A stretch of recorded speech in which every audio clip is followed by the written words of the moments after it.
ಮಹಾಪುರಾಣದಲ್ಲಿ ಪ್ರವೇಶ ಆಗೋಣ. ವಿಷಯ ನಿನ್ನೆ ಪೀಠಿಕಾಧ್ಯಾಯ. ಬಹಳ ಸುಂದರವಾದಂಥ ಪುರಾಣದ, ಅದನ್ನು ಬಹಳ ಏಕಾಗ್ರ ಚಿತ್ತದಿಂದ ನೀವೆಲ್ಲ ಆಲಿಸ್ಬೇಕು, ಕೇಳಬೇಕು. ಮನಸ್ಸು ಚಂಚಲ ಇಟ್ಕೊಂಡು ಅಂದರೆ ಪುರಾಣದ ಲಾಭ ಆಗುವುದಿಲ್ಲ. ಬೀರದೇವರ ಅಥವಾ ಸಿದ್ಧಬೀರೇಶನ ಪೂರ್ವದ ಅವರ ವಂಶಜರು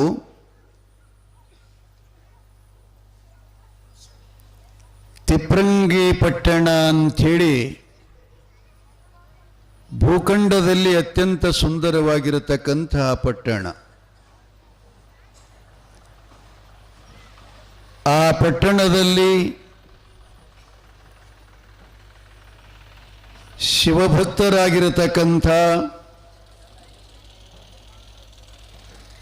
ಪುಣ್ಯಶಾಲಿಗಳಾದ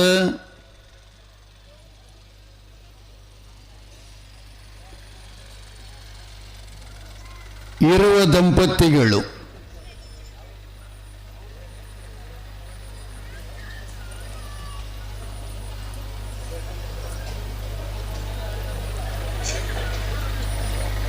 ಪರಶಿವನ ಮೇಲೆ ಅತ್ಯಂತ ಭಕ್ತಿಯುತರಾಗಿ ದಾನ ದಯಾ ಧರ್ಮಾದಿಗಳನ್ನು, ಸತ್ಕಾರ್ಯವನ್ನು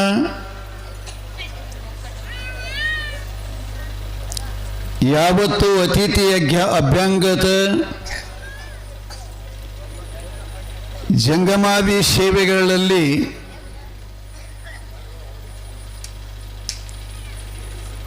ನಿರತರಾಗಿರತಕ್ಕಂಥ ಅನಂತರಾಯ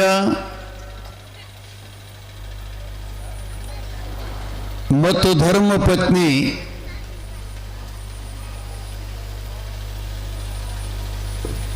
ನೀಲಾವತಿ ಅಂಥೇಳಿ. ಅಂದರೆ ಬೀರದೇವರು ಹುಟ್ಟುವಕ್ಕಿಂತ ಪೂರ್ವದ ಎರಡನೇ ತಲೆ ಮಾತನ್ನು ಹೇಳಕತ್ತೀನಿ, ನಿಮಗೆ ಲಕ್ಷ್ಯದಾಗಿರಲಿ.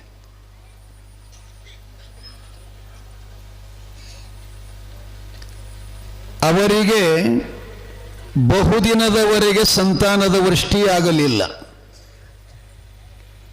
ಜೀವನದಲ್ಲಿ ಮನುಷ್ಯನಿಗೆ ಒಂದಿಲ್ಲ ಒಂದು ಕೊರತೆ ಇದ್ದೇ ಇರುತ್ತದೆ. ಸಾರ್ವಭೌಮ ಸುಖಿಗಳು ಜಗತ್ತಿನೊಳಗೆ ಸಿಗುವುದೇ ಬಹಳ ಕಠಿಣದು.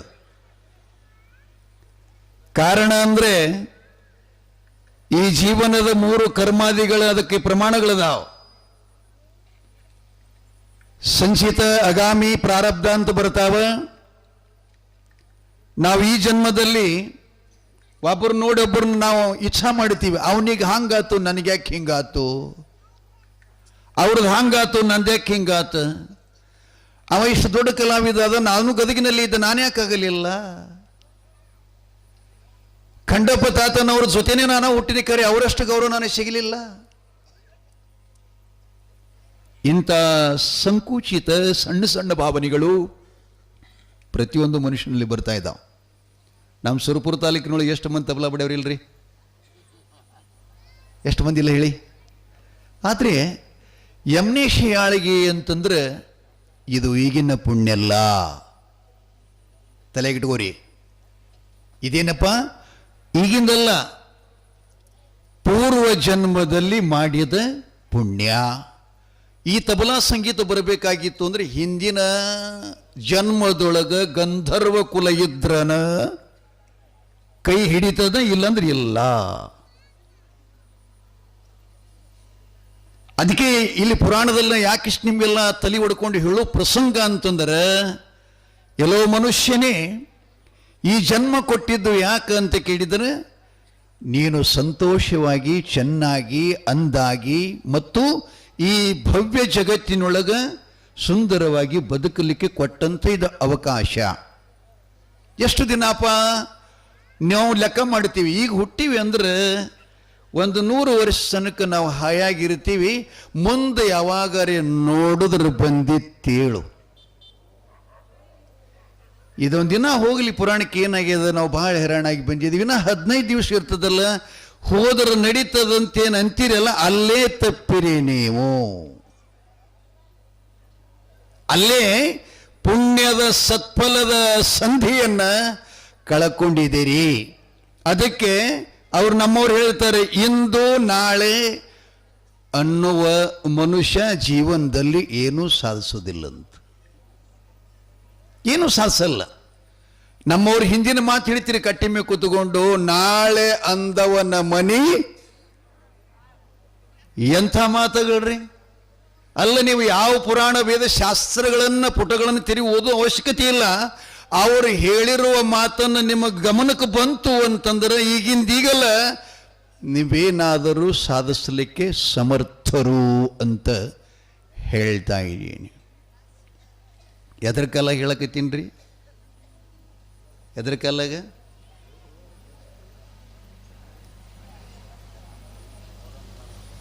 ಅನಂತರಾಯನಿಗೆ ಧರ್ಮಪತ್ನಿಗೆ ಸಂತಾನಿಲ್ಲ ಅಂದ್ರೇನು? ಜೀವನದಲ್ಲಿ ಒಬ್ಬರಿಗೆ ಒಂದಿಲ್ಲ ಒಂದು ಕೊರತೆ ಇರ್ತದೆ. ಒಬ್ಬರಿಗೆ ಹಾಡ್ಲಿಕ್ಕೆ ಬರ್ತದ, ಹೇಳಕ್ಕೆ ಬರಲ್ಲ, ಹೇಳಕ್ಕೆ ಬರ್ತದ, ಹಾಡಕ್ಕೆ ಬರಲ್ಲ. ಒಬ್ಬೊಬ್ಬರು ಇಂಥ ದೊಡ್ಡ ಕಲಾವಿದರ ಜಗತ್ತಿನೊಳಗ್ರಿ ಹಾರ್ಮೋನಿಯಂ ಮೇಲೆ ಕೈನ ಇಡಕ್ಕೆ ಬರುವುದಿಲ್ಲ, ಮತ್ತು ಅವ್ರಂಗೆ ಹಾಡೋರಂತೂ ಜಗತ್ನಾಗ ಹಿಂಗದ. ಅದಕ್ಕೆ ಯಾಕೆ ಹಿಂಗಾಗ್ತದಂದ್ರೆ ನಾವು ಮಾಡಿದ ಕರ್ಮವೇ ಅದಕ್ಕೆ ಸಾಕ್ಷಿ, ತಾಯಿ ತಂದಿಗಳೇ. ಅದಕ್ಕಾಗಿ ನಾವು ಬರೀ ಹುಟ್ಟಿದ್ದೆ ಅದಕ್ಕಂದ್ರೆ ದುಡ್ಡು ಗಳಿಸಾಕ, ದುಡಿಲಿಕ್ಕೆ, ಮತ್ತು ಆಮೇಲೆ ಒಳ್ಳೆಯದನ್ನು ಬಿಟ್ಟು ಸ್ವಲ್ಪ ಕೆಟ್ಟದ್ದೇ ಜಾಸ್ತಿ ನಾವು ಗಮನಕ್ಕೆ ತಗೋತೀವಿ. ಲಕ್ಷ್ಯದಾಗಿರಲಿ, ನಾ ಹೇಳೋ ಮಾತೇನಿದು, ಲೌಕಿಕ ಭಾವನೆ ಇದ್ದ ಜೀವಿಗೆ ಸದಾ ಇನ್ನೊಬ್ಬರ ಬಗ್ಗೆ ತೆಗಳೋದು, ಇನ್ನೊಬ್ಬರ ಬಗ್ಗೆ ಹೊಟ್ಟೆ ಕಿಚ್ಚ ಪಡೋದು, ಇನ್ನೊಬ್ಬರ ಬಗ್ಗೆ ಕೆಟ್ಟ ದೃಷ್ಟಿಯಿಂದ ನೋಡೋದು, ಇನ್ನೊಬ್ಬರ ಬಗ್ಗೆ ಅವ್ರದ್ದು ಸ್ವಲ್ಪ ಹಾಳಾಯಿತು ಅಂದ್ರೆ ಒಬ್ಬೊಬ್ಬರಿಗೆ ಆನಂದ ಆಗ್ತದೆ. ನಗುನೂರಾಗಲ್ರಿ, ನೀವು 4 ಜಾತ್ರೆ ಮಾಡ್ತೀರಿ, ಆ ಕಡೆ ಹೇಳ್ತೀನಿ ನಾ. ಆರೂಢ ಜ್ಯೋತಿ ಜಗದ್ಗುರು ಸಿದ್ಧಾರೂಢರು, ದಾಸೋಹಿ ಮೂರ್ತಿ ಶರಣಬಸವೇಶ್ವರ ಮತ್ತು ಸೂಗುರೇಶ್ವರ ಅಪ್ಪ ನಗರೇಶ್ವರ ಮತ್ತು ಕರಿಯಪ್ಪ ತಾತ. ನನಗಿಷ್ಟು ಸಂತೋಷ ಅನ್ನಿಸ್ತದೆ, ಈ ನಗನೂರು ಕ್ಷೇತ್ರಕ್ಕೆ ಖಂಡಪ್ಪ ತಾತನವರು ಹಾಡಲಿಕ್ಕಾಗಲ್ಲ, ಒಂದೆರಡು ಮಾತು ಹೇಳಕ್ಕೆ 1 ವರ್ಷ ತಪ್ಪಿಸಿದ್ರು ಅಂದ್ರೆ ಇಡೀ ವರ್ಷ ತನಕ ನನಗೊಂದು ರೊಟ್ಟಿ ಕಮ್ಮಿ ಆಗ್ತದೆ, ಚಿಂತೆ ಅಷ್ಟು ಆಗ್ತಿರ್ತದೆ.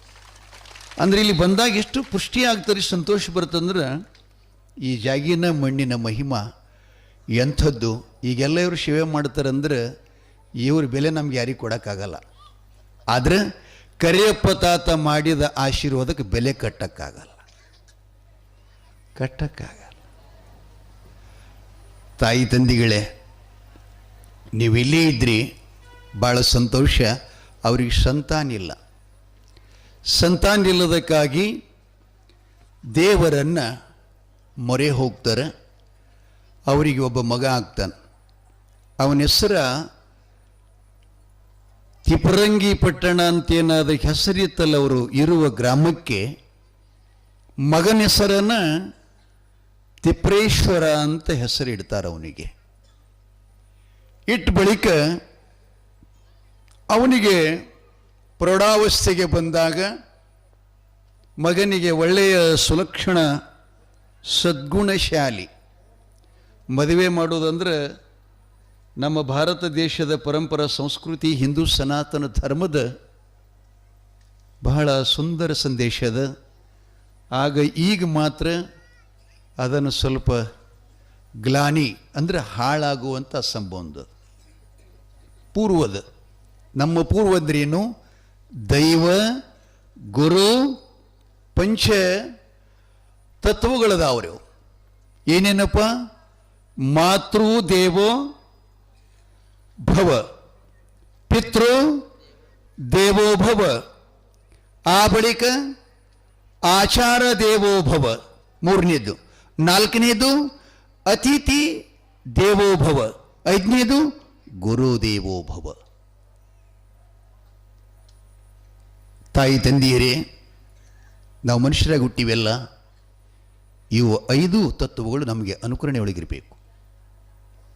ತಾಯಿ ದೇವರು, ತಂದೆ ದೇವರು, ಆ ಬಳಿಕ ಆಚಾರ. ಆಚಾರ ಅಂದ್ರೆ ಈಗ ನಾವು ಕೆಂಬಾವಿಗೆ ಹೋಗಬೇಕಾಗಿತ್ತು ಅಂದ್ರೆ ಯಾಕಡ್ದನ ಹೊಲಕ್ಕೆ ಬರ್ತದೆ. ಯಾಕ್ರಿ ಸರ್? ಹತ್ತಿ ಹೊಲ್ದಂದು ಬರ್ತದೆ, ತೊಗರಿ ಹೊಲ್ದಂದು ಹೋಗಾಕ್ ಬರ್ತೈತಿ, ಕಬ್ಬಿನ ಹೊಲ್ದಂದು ಬರ್ತೈತಿ.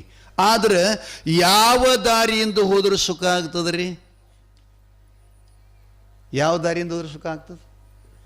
ಈಗ ಇಲ್ಲಿದು ಮಾಡ್ಯಾರಲ್ಲ ಮೈಲಿಗಲ್ಲಿನ ಡಾಂಬ್ರಿ ರೋಡ, ಹಿಂಗೆ ಹೋದೆವು ಅಂದ್ರೆ ನಮ್ಮ ಪ್ರವಾಸ ಸುಗಮ ಆಗ್ತದೆ. ಅದಕ್ಕೊಂದು ದಾರಿ ಅಂತ ಕರೀತಾರೆ. ಹಾಗೇನೆ ಮನುಷ್ಯ ಜೀವನದಲ್ಲಿ ಆಚಾರ ಅನ್ನುವುದೊಂದು ಸುಗಮವಾದಂಥ ದಾರಿ. ಇವರು ಹಾಡಿರಬೇಕು ಬಹುತೇ ನಮ್ಮ ಗವಾಯಿಗಳು. ಆಚಾರ ಇಲ್ಲದ ನಾಲಿಗೆ ನಿನ್ನ ನೀಚ ಬುದ್ಧಿ ಬಿಡೋ ನಾಲಿಗೆ. ಎಂಥಿಂಥ ಹಾಡುಗಳು ನಮ್ಮ ಕನ್ನಡ ನಾಡಿನಲ್ಲಿ ಹಣ್ಣು ಮುತ್ತಿನಂತೆ ಸುರಿಸೋದ್ರು, ಸವಿಲಿಲ್ಲ. ಏನು ಮಾಡೋದು? ಸವಿಲಿಲ್ಲ. ಹಂಗೆ ಆಚಾರ ನಮ್ಮಲ್ಲಿರಬೇಕು. ನಂತರ ಏನು? ಅತಿಥಿ. ಅತಿಥಿ ಅಂದ್ರೆ ಏನ್ರಿಪ್ಪ? ತಿಥಿ ಇಲ್ಲದೆ ಬರೋರು. ವಾರಿಲ್ಲ, ಮೂರ್ತಿಲ್ಲ, ಮಧ್ಯಾಹ್ನ ಇಲ್ಲ, ರಾತ್ರಿ ಇಲ್ಲ, ಹಗಲಿಲ್ಲ. ನಮ್ಮ ಮನ್ಯಾಗ ಸತ್ತಾರ ಅನ್ನೋದು ಗೊತ್ತಿಲ್ಲ ಅವರಿಗೆ, ಇದ್ದಾರ ಅನ್ನೋದು ಗೊತ್ತಿಲ್ಲ. ನಮ್ಮ ಮನೆಗೆ ಏನು ಐತಿ ಅನ್ನೋದು ಗೊತ್ತಿಲ್ಲ, ಇಲ್ಲದನ್ನು ಗೊತ್ತಿಲ್ಲ. ಒಟ್ಟು ಬರೋರು ಅವರು. ಅಂಥ ಬಂದ ಅತಿಥಿಗೆ ನಾವು ಏನಂತ ಭಾವಿಸ್ಬೇಕ್ರಿ? ಏನಂತ ಭಾವಿಸ್ಬೇಕು? ದೇವರು. ಅವ ಯಾವನ ಇರಲಿ, ಅವನ ಜಾತಿ ಕುಲ ಗೋತ್ರ ವರುಣ ಇದೇನು ನೋಡೋದಕ್ಕಿಲ್ಲ. ಅವ ಕ್ಯಾಪಗ ಕರಗದ ನೋಡಕ್ಕಿಲ್ಲ, ಅವ ಬಟ್ಟೆ ಉಟ್ಟುಕೊಂಡಿಲ್ಲ ಗೊತ್ತಿಲ್ಲ. ಒಟ್ಟಾರೆ ನಮ್ಮ ಮನೆ ಮುಂದೆ ಬಂದು ನಿಂತ್ಕೊಂಡು ನಮಗೇನಾದರೂ ಭಿಕ್ಷಾ ನೆಪದಲ್ಲಿ ಕೇಳಿದ ಅಂದರೆ ನಾವು ಅವನನ್ನು ಅತ್ಯಂತ ದೇವ ಭಾವನೆಯಿಂದ ವಿನಯಶಾಲಿಗಳಾಗಿ ಪ್ರೀತಿಯಿಂದ ಕರೆದು, ಅಪ್ಪ ನಿನಗೇನು ಬೇಕು ಅಂತ ಕೇಳಿ ಅವನ ಯೋಗಕ್ಷೇಮ ವಿಚಾರಿಸಿ ಅವ ಬೇಡಿದ್ದನ್ನು ಕೊಟ್ಟು ಕಳುಹುವುದೇ ಆ ಅತಿಥಿ ದೇವೋ ಭವ. ಇದನ್ನು ತಪ್ಪಲಾರದೆ ಮಾಡ್ಬೇಕ್ರಿ. ನಂತರ ಎಷ್ಟಾದವು ರೀ? ಎಷ್ಟಾದವು ರೀ? ಎಷ್ಟಾದವು ರೀ?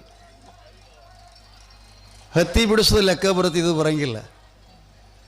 ಹತ್ತಿ ಬಿಡಿಸೋದಾಗ ನಾನು ಎಷ್ಟು ಕಿಲೋವಾಯ್ತು, ನಿನ್ನೆಷ್ಟು ಕಿಲೋವಾಯ್ತು ಅಂದ್ರೆ ನೋಡೋದಾಗ ಹೇಳ್ತೀರಿ. ನಿಮ್ಮ ಕಡೆ ಏನು ಕ್ಯಾಲ್ಕುಲೇಟರ್ ಇಲ್ಲ, ಇದ್ರೂ ಲೆಕ್ಕ ಮಾಡಿ ಹೇಳ್ತೀರಿ. ಯಾಕೆ? ವ್ಯವಹಾರ ಜ್ಞಾನದ, ವ್ಯಾಪಾರ ಜ್ಞಾನದ, ಪಾರಮಾರ್ಥ ಜ್ಞಾನದ ಕೊರತೆ ಅದ. ಪಾರಮಾರ್ಥ ಜ್ಞಾನದ ಕೊರತೆ ಅದ. ಅತಿಥಿ ದೇವೋ ಭವ ನಾಲ್ಕನೇದು. ಐದನೇದೇನಪ್ಪ ಅಂತಂದ್ರೆ ಗುರುದೇವೋ ಭವ. ಗುರು ಅಂದ್ರೆ ಜ್ಞಾನ ಪ್ರಕಾಶ, ಸರ್ವ ಸಮಾನತೆ, ಸಮದೃಷ್ಟಿ, ಸರ್ವರ ಕಲ್ಯಾಣಕರ್ತೃ, ಸರ್ವ ದುಃಖಿಗಳ ಆಧಾರ ಸ್ತಂಭ ಮತ್ತು ಅವರನ್ನು ಸದಾವಕಾಲದಲ್ಲಿ ಮುಮುಕ್ಷತ್ವದ ಕಡೆಗೆ ಎಳೆದು ಒಯ್ತಕ್ಕಂತಹ ಸಾಮರ್ಥ್ಯ ಜಗತ್ತಿನೊಳಗೆ ಯಾರಿಗೆದಂದ್ರೆ ಸದ್ಗುರುನಾಥನಿಗೆ. ಅದಕ್ಕಾಗಿ ನಾವೇನು ಮಾಡ್ಬೇಕ್ರಿ? ಏನ ಮಾಡಿದ್ರೂ ಸದ್ಗುರುವಿನ ಕೇಳೇ ಮಾಡಬೇಕು. ಅಪ್ಪ ಚೆನ್ನಾಗಿ ಕೂಡೋ, ನೀ ಹೆಂಗೆ ಕೂತಿದ್ಯೋ? ಪುರಾಣ ನಡೆದಾಗ ಕೇಳಕ್ಕೆ ಬಂದವರು ಕೂಡೋದು ಕಲಿಬೇಕ್ರೆ ಮೊದಲ. ಲಕ್ಷ್ಯದಾಗಿಲ್ಲ. ಯಾಕೆ ಈ ಮಾತನ್ನು ಹೇಳ್ತೀನಿ ಅಂದರೆ, ಇದು ಇಲ್ಲಿ ಪುರಾಣ ನಡೀತು ಅಂತಂದ್ರೆ ನಮ್ಮ ಕಣ್ಣಿಗೆ ಕಾಣಲಾರದ ದೇವತೆಗಳ ಸಹಿತ ಇಲ್ಲಿ ಬಂದು ಅವರು ಪ್ರಸನ್ನರಾಗಿರ್ತಾರೆ. ಇದು ಬಹಳ ದೊಡ್ಡ ವೇದಿಕೆ ರೀ. ಇದು ಬಹಳ ದೊಡ್ಡ, ಇದಕ್ಕಿಂತ ದೊಡ್ಡ ಜಗತ್ತಿನಾಗ ಮತ್ತೊಂದು ಯಾವುದು ಇಲ್ಲವೇ ಇಲ್ಲ. ಪುರಾಣ ಶಾಸ್ತ್ರ ವೇದಾಂತ ಚಿಂತನೆ ಅದನ್ನಲ್ಲ, ಇದಕ್ಕಿಂತ ದೊಡ್ಡದು ಯಾವುದಲ್ಲ.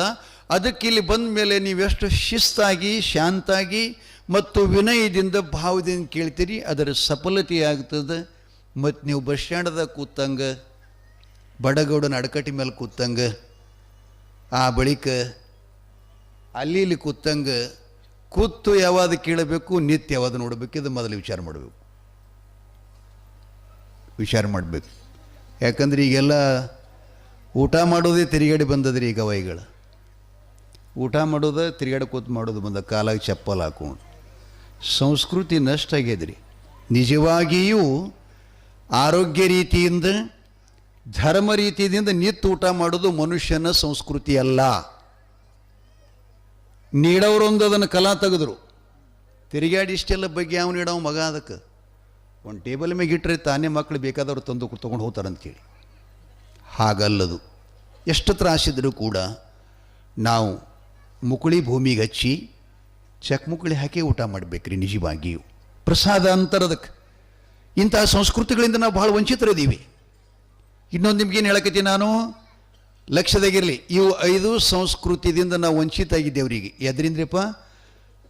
ತಾಯಿ ತಂದಿನ, ಅತಿಥಿನ, ಆಚಾರನ ಮತ್ತು ಗುರುವನ್ನು ಒತ್ತಟ್ಟಿಗೆ ಮೂಲಿ ಒಳಗೆ ಮರೆಮಾಚಿ ನಮ್ಮ ಮನಸ್ಸು ಹೆಂಗೆ ಅನಿಸ್ತದ, ನಮ್ಮ ಮನಸ್ಸಿಗೆ ಏನು ಮಾಡ್ಬೇಕನ್ನಿಸ್ತದ, ನಾವು ಮನುಷ್ಯನಂತೆ ನಡೆದೀವಿ.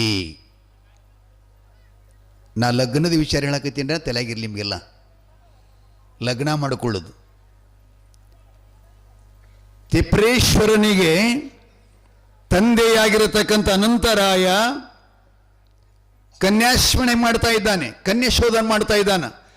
ಎಂಥ ಕನ್ಯಾ ಅಂದ್ರೆ ಆಕಿ ಗುಣವಂತಳಾಗಿರಬೇಕು, ಧರ್ಮವಂತಳಾಗಿರಬೇಕು, ದಯದಾನ ಧರ್ಮಗಳ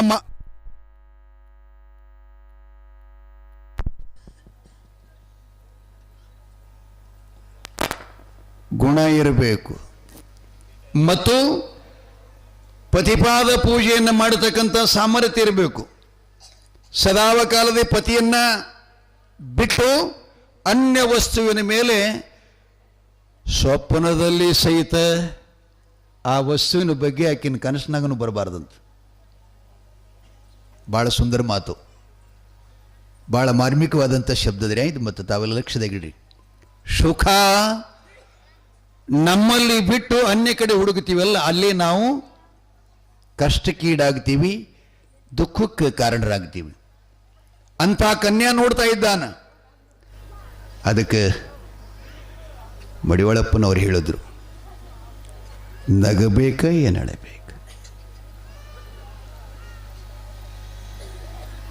ಎಂತ ಹಾಡೋದು, ನಗಬೇಕ ಏನು, ಕೊನೆಗೆ ಹೊಡ್ಕೊಳ್ಳೆ ಏನು ಬಡ್ಕೊಳ್ಳೆ ಅಂದರು. ಜಗದ ಜನರು ಮಾಡುವ ಹೇಸಿ ಹಗರಣ ಕಂಡು ನಗ್ಬೇಕ ಏನು ಹೇಳಬೇಕು. ಮುಂದೇನ್ರಿ ಗವೈಗಳ ಶಬ್ದದು ಇಲ್ಲ, ಅದು ನಗೆ ಬರುತ್ತಿದ್ದು ಇನ್ನೊಬ್ಬರು ಸಾಹಿತ್ಯದ. ನಗಬೇಕ ಅಳಬೇಕು, ಅದು ಮಡಿವಾಳಪ್ಪನ ಸಾಹಿತ್ಯ ಅದ್ರಿಪ್ಪ. ಅದು ಮುಂದಿನ ನಂತರವರು ಯಮನೀಶ್ ಅವರೇ, 6 ವರ್ಗವನಳೆದವರು ಆರಾರಿಲ್ಲೆಂಬುವರು. ಲಕ್ಷ್ಯದಾಗಿಟ್ಟುವರಿ. 6 ವರ್ಗವನಳೆದವರು ಆರಾರಿಲ್ಲೆಂಬುವರು, 6 ವರ್ಗವನಳೆದವರನ್ನ ಒಬ್ಬರು ಶೇರರು, ಕಂಡರು ಶೇರು. ಆ ಬಳಿಕ 6 3 36 ಎಂದು ಹೇಳುವರು. ಏನ್ರಿ? 6 3 36 ಎಂದು ಹೇಳುವರು. ಘೋರ ನರಕದ ಸಾಗರದೋಳು ಬಿದ್ದು ಸಾಯುವರನ್ನ ಕಂಡು ನಗಬೇಕ ನಳಬೇಕು. ನಿಮಗೆಲ್ಲ ನಗೆ ಬಂತಲ್ಲ ನಾ ಹಾಡೋದು ಕೇಳಿ. ಡ್ರೈವರ್ನ ಪ್ರೀತಿ ಮಾಡೋ ಹೆಣ್ಮಗಳು ಡ್ರೈವರ್ಸ್ ಕೊಟ್ಟು ಬರಬೇಕಂದ್ರೆ ದೈವ ಸಾಕ್ಷಿಯಾಗಿ, ಗುರು ಸಾಕ್ಷಿಯಾಗಿ, ಅಗ್ನಿ ಸಾಕ್ಷಿಯಾಗಿ, ತಾಯಿ ತಂದೆಗಳ ಸಾಕ್ಷಿಯಾಗಿ, ಗುರುಲಿಂಗ ಜಂಗಮ ಸಾಕ್ಷಿಯಾಗಿ, ಮಾಂಗಲ್ಯ ಕಟ್ಟಿದ ಪತಿ ಇವರೆಲ್ಲರ ಪ್ರಮಾಣದಲ್ಲ, ಇವರ ಸಮ್ಮುಖದಲ್ಲಿ, ಇವರು ಸಮಕ್ಷಮವಾಗಿ, ಅಪ್ಪ ನಾನು ಈಕೆಯನ್ನು ಹೆಂಡತಿ ಅಂತ ನಾನು ಧರ್ಮಪತ್ನಿ ಅಂತ ಸ್ವೀಕಾರ ಮಾಡುತ್ತೇನೆ. ಅಗ್ನಿ ಸಾಕ್ಷಿಯಾಗಿ, ಈಕೆ ನನಗೆ ಸರ್ವಕಾಲದಲ್ಲಿ ಹೆಂಡತಿಯಲ್ಲ, ತಾಯಿ ಆದವಳಿಕಿನ ತಂಗಿ ಆದವಳಿಕೆನ, ಅಕ್ಕ ಆದವಳಿಕೆನ, ನನಗೆ ಜನ್ಮ ನೀಡಿದ ತಾಯಿ.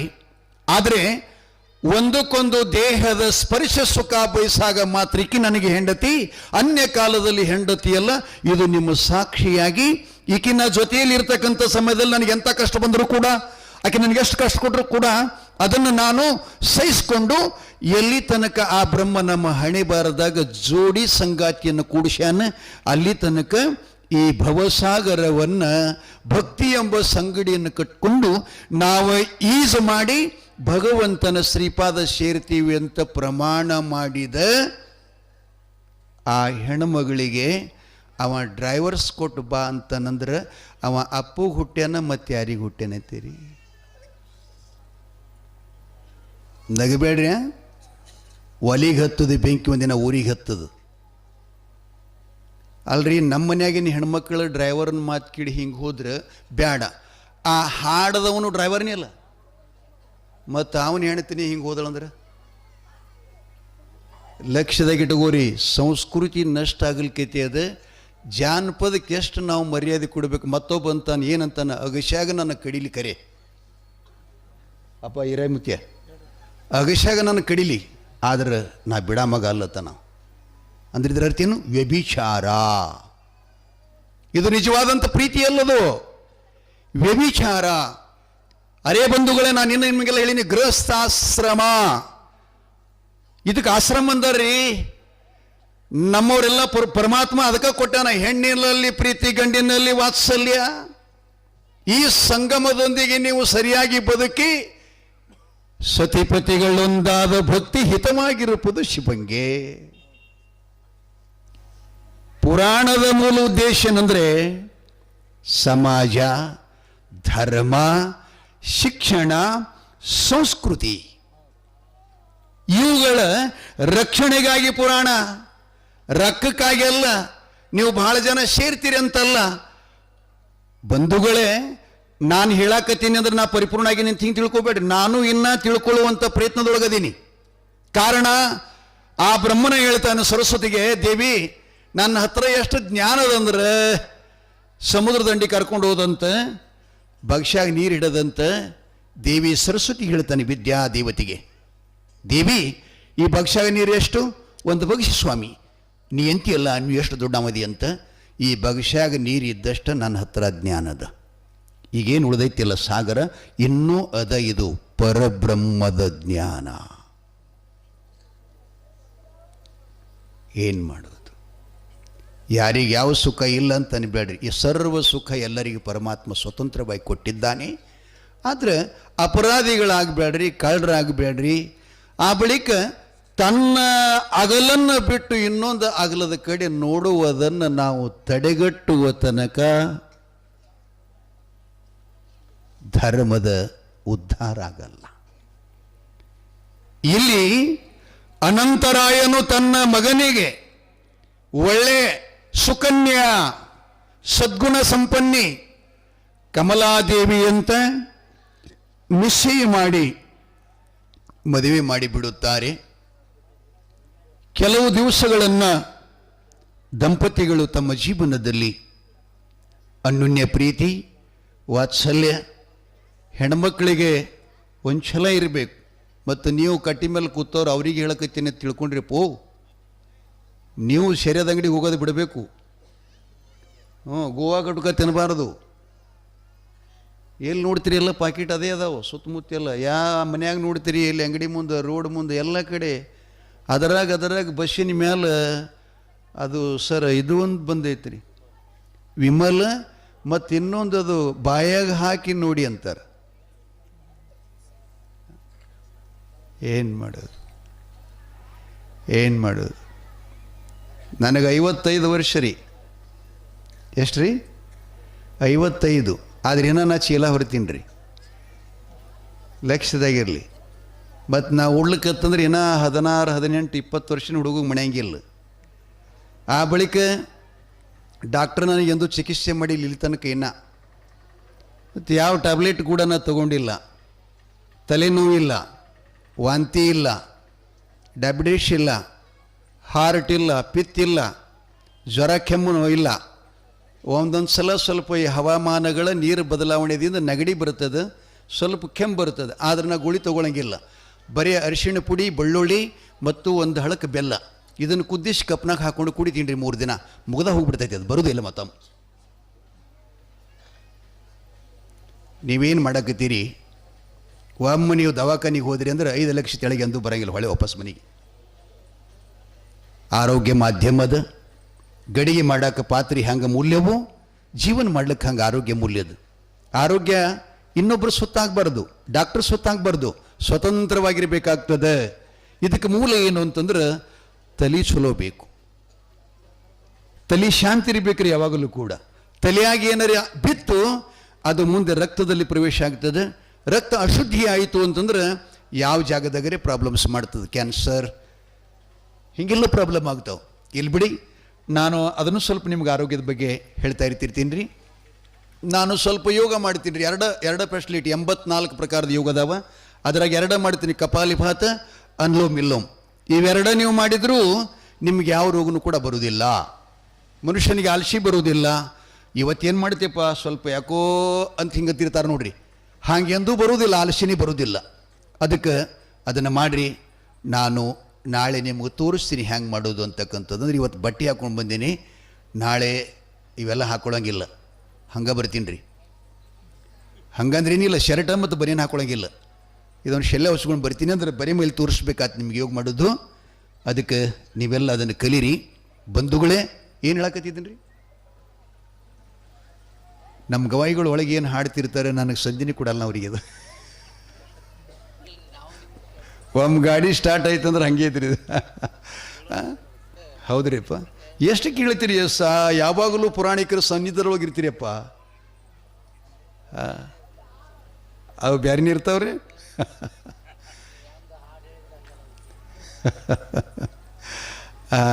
ಬಸವಣ್ಣ ಏನು ಹೇಳಕತ್ತಿದ್ನಪ್ಪ,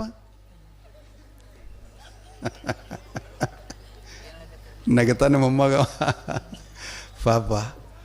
ಅವನು ನೋಡಿದ್ರೆ ಒಂಥರ ಆನಂದ ಆಗ್ತದೆ ರೀ, ಅಷ್ಟು ಚಲೋ ಅದ. ನಾವು ಲಗ್ನ ಮಾಡಿದ್ರು. ಯಾರದ್ರಿ, ಈಗನೇ ಹೇಳಿದ್ನಿಲ್ಲ ಹೆಸರು ನಿಮಗೆ, ತಿಪ್ರೇಶ್ವರ ಮತ್ತು ಕಮಲಾದೇವಿ.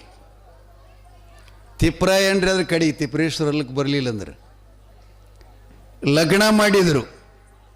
ಗುರು ಸಾಕ್ಷಿಯಾಗಿ, ಧರ್ಮ ಸಾಕ್ಷಿಯಾಗಿ, ಜಂಗಮ ಸಾಕ್ಷಿಯಾಗಿ, ತಾಯಿ ತಂದೆಗಳ ಸಾಕ್ಷಿಯಾಗಿ ಮದುವೆಯಾಯಿತು.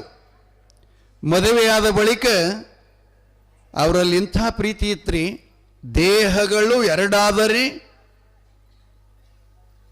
ಅವರ ಮನಸ್ಸು ಒಂದೇ ಇತ್ತು.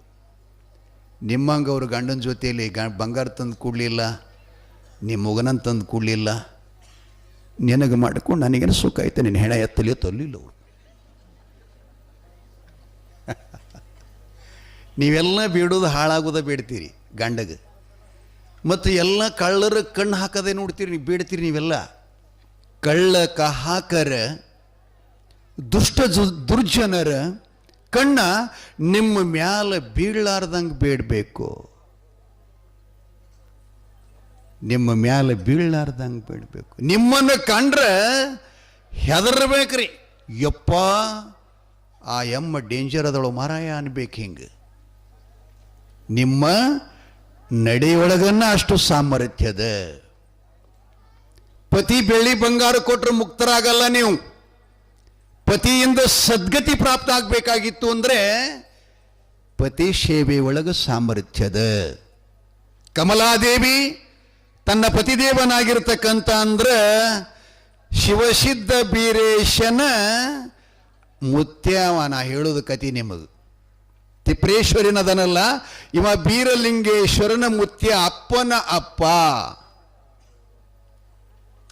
ನಿಮ್ಗೆ ತಿಳಿಯಂಗೆ ಗ್ರಾಮೀಣದಾಗ ಹೇಳ್ತೀನಿ ನಾ, ಅಪ್ಪನಪ್ಪ. ಅವರ ಸತಿಪತಿಗಳ ಸಂಯೋಗ ಶಕ್ತಿಯಿಂದ ಒಬ್ಬ ದೇವನ ಕೃಪೆಯಿಂದ ಮಕ್ಕಳು ಚಲೋ ಹುಟ್ಟಬೇಕು, ಚೆನ್ನಾಗಿ ಹುಟ್ಟಬೇಕು, ಪುಣ್ಯಶಾಲಿಗಳು ಹುಟ್ಟಬೇಕಾದ್ರೂ ಕೂಡ ತಾಯಿಯಂದ್ರು ಸ್ವಲ್ಪ ತಪಸ್ಸು ಮಾಡಬೇಕಾಗ್ತಿರ್ತದ್ರಿ. ಆಹಾರ ನಿಯಂತ್ರಣ, ನಿಮ್ಮಲ್ಲಿ ಮನಸ್ಸಿನ ನಿಯಂತ್ರಣ, ಇಂದ್ರಿಯಗಳ ನಿಯಂತ್ರಣ, ಆ ಬಳಿಕ ನಿಮ್ಮಲ್ಲಿರ್ತಕ್ಕಂಥ ವಿಚಾರಗಳು ಯಾವಾಗಲೂ ಪರಿಶುದ್ಧವಾಗಿದ್ದು ಅಂತಂದ್ರೆ ನಿಮ್ಮ ಹೊಟ್ಟೆಯಿಂದ ಚಲೋ ಮಕ್ಕಳೇ ಹುಡ್ತಾ, ಏನು ಪ್ರಾಬ್ಲಮ್ ಇಲ್ಲ. ಮಕ್ಕಳನ್ನು ಹಡಿಯೋದು ನಮ್ಮ ಕೈಯಾಗದ. ನೋಡ್ತಿರಲ್ಲ ಇತಿಹಾಸದೊಳಗೆ, ಹಿಂದಿನವರೆಲ್ಲ ಮಕ್ಕಳನ್ನು ಹಡಿಬೇಕಾದ್ರೆ ಅವ್ರು ಏನು ಮಾಡ್ತಿದ್ರು? ದೇವರ ಪೂಜೆ, ಪತಿಪಾದ ಪೂಜೆ, ಧರ್ಮ, ದಾನ, ಜೀವನದಲ್ಲೆಂದೂ ಶಿಟ್ಟಿ ಬರ್ತಿದ್ದಿಲ್ಲ. ಅವರು ಎಂಥ ಪ್ರಸಂಗ ಬಂದರು ಅದನ್ನು ಸಹಿಸ್ಕೊಂಡು ಹೋಗ್ತಾ ಇದ್ರು. ತಾಳ್ಮೆ ಶಕ್ತಿ ಇರ್ತಿತ್ತು ಅವರಲ್ಲಿ. ತಾಳ್ಮೆ ಅನ್ನೋದು ಬಹಳ ದೊಡ್ಡ ತಪಸ್ಸು ಅದ ಜಗತ್ತಿನೊಳಗೆ. ಇವ 12 ವರ್ಷ ಅನ್ನ ನೀರು ಬಿಟ್ಟು ತಪಸ್ಸು ಮಾಡ್ಯಾನ, ತಾಳ್ಮೆ ಇಲ್ಲಾಂದ್ರೆ ಅವನ ತಪಸ್ಸೆಲ್ಲ ಒಂದು ಕ್ಷಣದಾಗ ಹಾಳಾಗಿ ಹೋಗ್ತದೆ. ಅವರು ಅಪ್ಪವ್ರು ಹೇಳ್ತಿರಲ್ಲ, ಜ್ಞಾನಯೋಗಾಶ್ರಮದ ಸಿದ್ದೇಶ್ವರ ಸ್ವಾಮಿಗಳು, ತಡ್ಕೋಬೇಕಂತೀರಿ ಮಾತಿಗೊಮ್ಮ, ದುಡುಕಬಾರದು, ತಡ್ಕೋಬೇಕು. ಸ್ವಲ್ಪ ಶಾಂತ ಆಗಿರಬೇಕು. ಅಲ್ಲಿ ಅದೇನು ಇದ್ದದ್ದೆಲ್ಲ ಶಾಂತಿ ಒಳಗಿರತಕ್ಕಂಥ ಶಕ್ತಿ ಮತ್ತದ್ರೊಳಗಿಲ್ಲ ತಾಯಿ ತಂದಿಗಳೇ. ಹಾಗೆ ಆ ತಾಯಿ ಕಮಲಾದೇವಿಯು ಪತಿಸೇವೆ ಪಾರಾಯಣಳು, ಧರ್ಮವಂತಳು, ನೀತಿವಂತಳು. ಆಕೆ ಹೆಂಗಿದ್ಲು ಅಂತಂದರೆ, ಕಮಲದ ಗಿಡ ನೋಡ್ರಿ ನೀವು, ಈ ಗುಲಾಬಿ ಹೂವು ನೋಡ್ರಿ ಬೇಕಲ್ಲ, ಗುಲಾಬಿ ಹೂವಿನ ಗಿಡ ಹೆಂಗಿರ್ತದ್ರಿ? ಮೈ ತುಂಬ ಮುಳ್ಳಿರ್ತಾವ್ರಿ. ಅದಕ್ಕೆ ಹೂವು ನೋಡಿದ್ರೆ ಹೆಂಗಿರ್ತದೆ? ಎಷ್ಟು ಸುಂದರ ಇರ್ತದೆ. ಎಷ್ಟು ದೂರಲಿ ನಾವು ಹೋಗಿ ಕೈ ಹಾಕಿ ಹಿಂಗೆ ಹರ್ಕೋಬೇಕು ಅನ್ನೋದ್ರಾಗ ಮುಳ್ಳು ಹರಿದ ಬಿಡ್ತಾವೆ ಕೈ. ಲಕ್ಷ್ಯದಾಗಿರಲಿ, ಸಂಸಾರ ಅಂದ್ರೆ ಮುಳ್ಳಿನಂಗದ, ಬದುಕುದಂದ್ರೆ ಹೂವಿನಂಗದ. ಸಂಸಾರ ಹೆಂಗದ? ಮುಳ್ಳಿನಂಗದ. ಆ ಮುಳ್ಳಿನೊಳಗೆ ನಾವು ಹೂವಾಗಿ ಬದುಕಿದೀವಿ ಅಂತಂದ್ರೆ ಆ ಹೂ ಎಷ್ಟೆಷ್ಟಕ್ಕೆ ಬರ್ತದ್ರಿ ಕೆಲಸಕ್ಕೆ? ಯಾರು ಅದಕ್ಕೆ ಇದು ಪ್ರೀತಿ ಮಾಡಂಗಿಲ್ಲ ಹೇಳ್ರಿ ಸರ್? ಯಾರು ಮಾಡಂಗಿಲ್ಲ ಹೇಳ್ರಿ? ಯಾರು ಕಂಡವರೆಲ್ಲ ಹೂವನ್ನು ಪ್ರೀತಿಸ್ತಾರೆ. ಅಷ್ಟು ಸುಂದರವಾಗಿ ಅರಳ್ಯದ. ಹಂಗೆ ನಾವು ಜೀವನದಲ್ಲಿ ಅರಳಬೇಕು, ಹಣ್ಣಾಗಿ ಮಾಗಾಗಬೇಕು. ಇಲ್ಲದೆ ಹೋದರೆ ನಾವು ಹೂವಾಗಿ ಪ್ರಯೋಜನ ಇಲ್ಲ, ಹಣ್ಣಾಗಿ ಪ್ರಯೋಜನ ಇಲ್ಲ, ಹೆಣ್ಣಾಗಿ ಪ್ರಯೋಜನ ಇಲ್ಲ.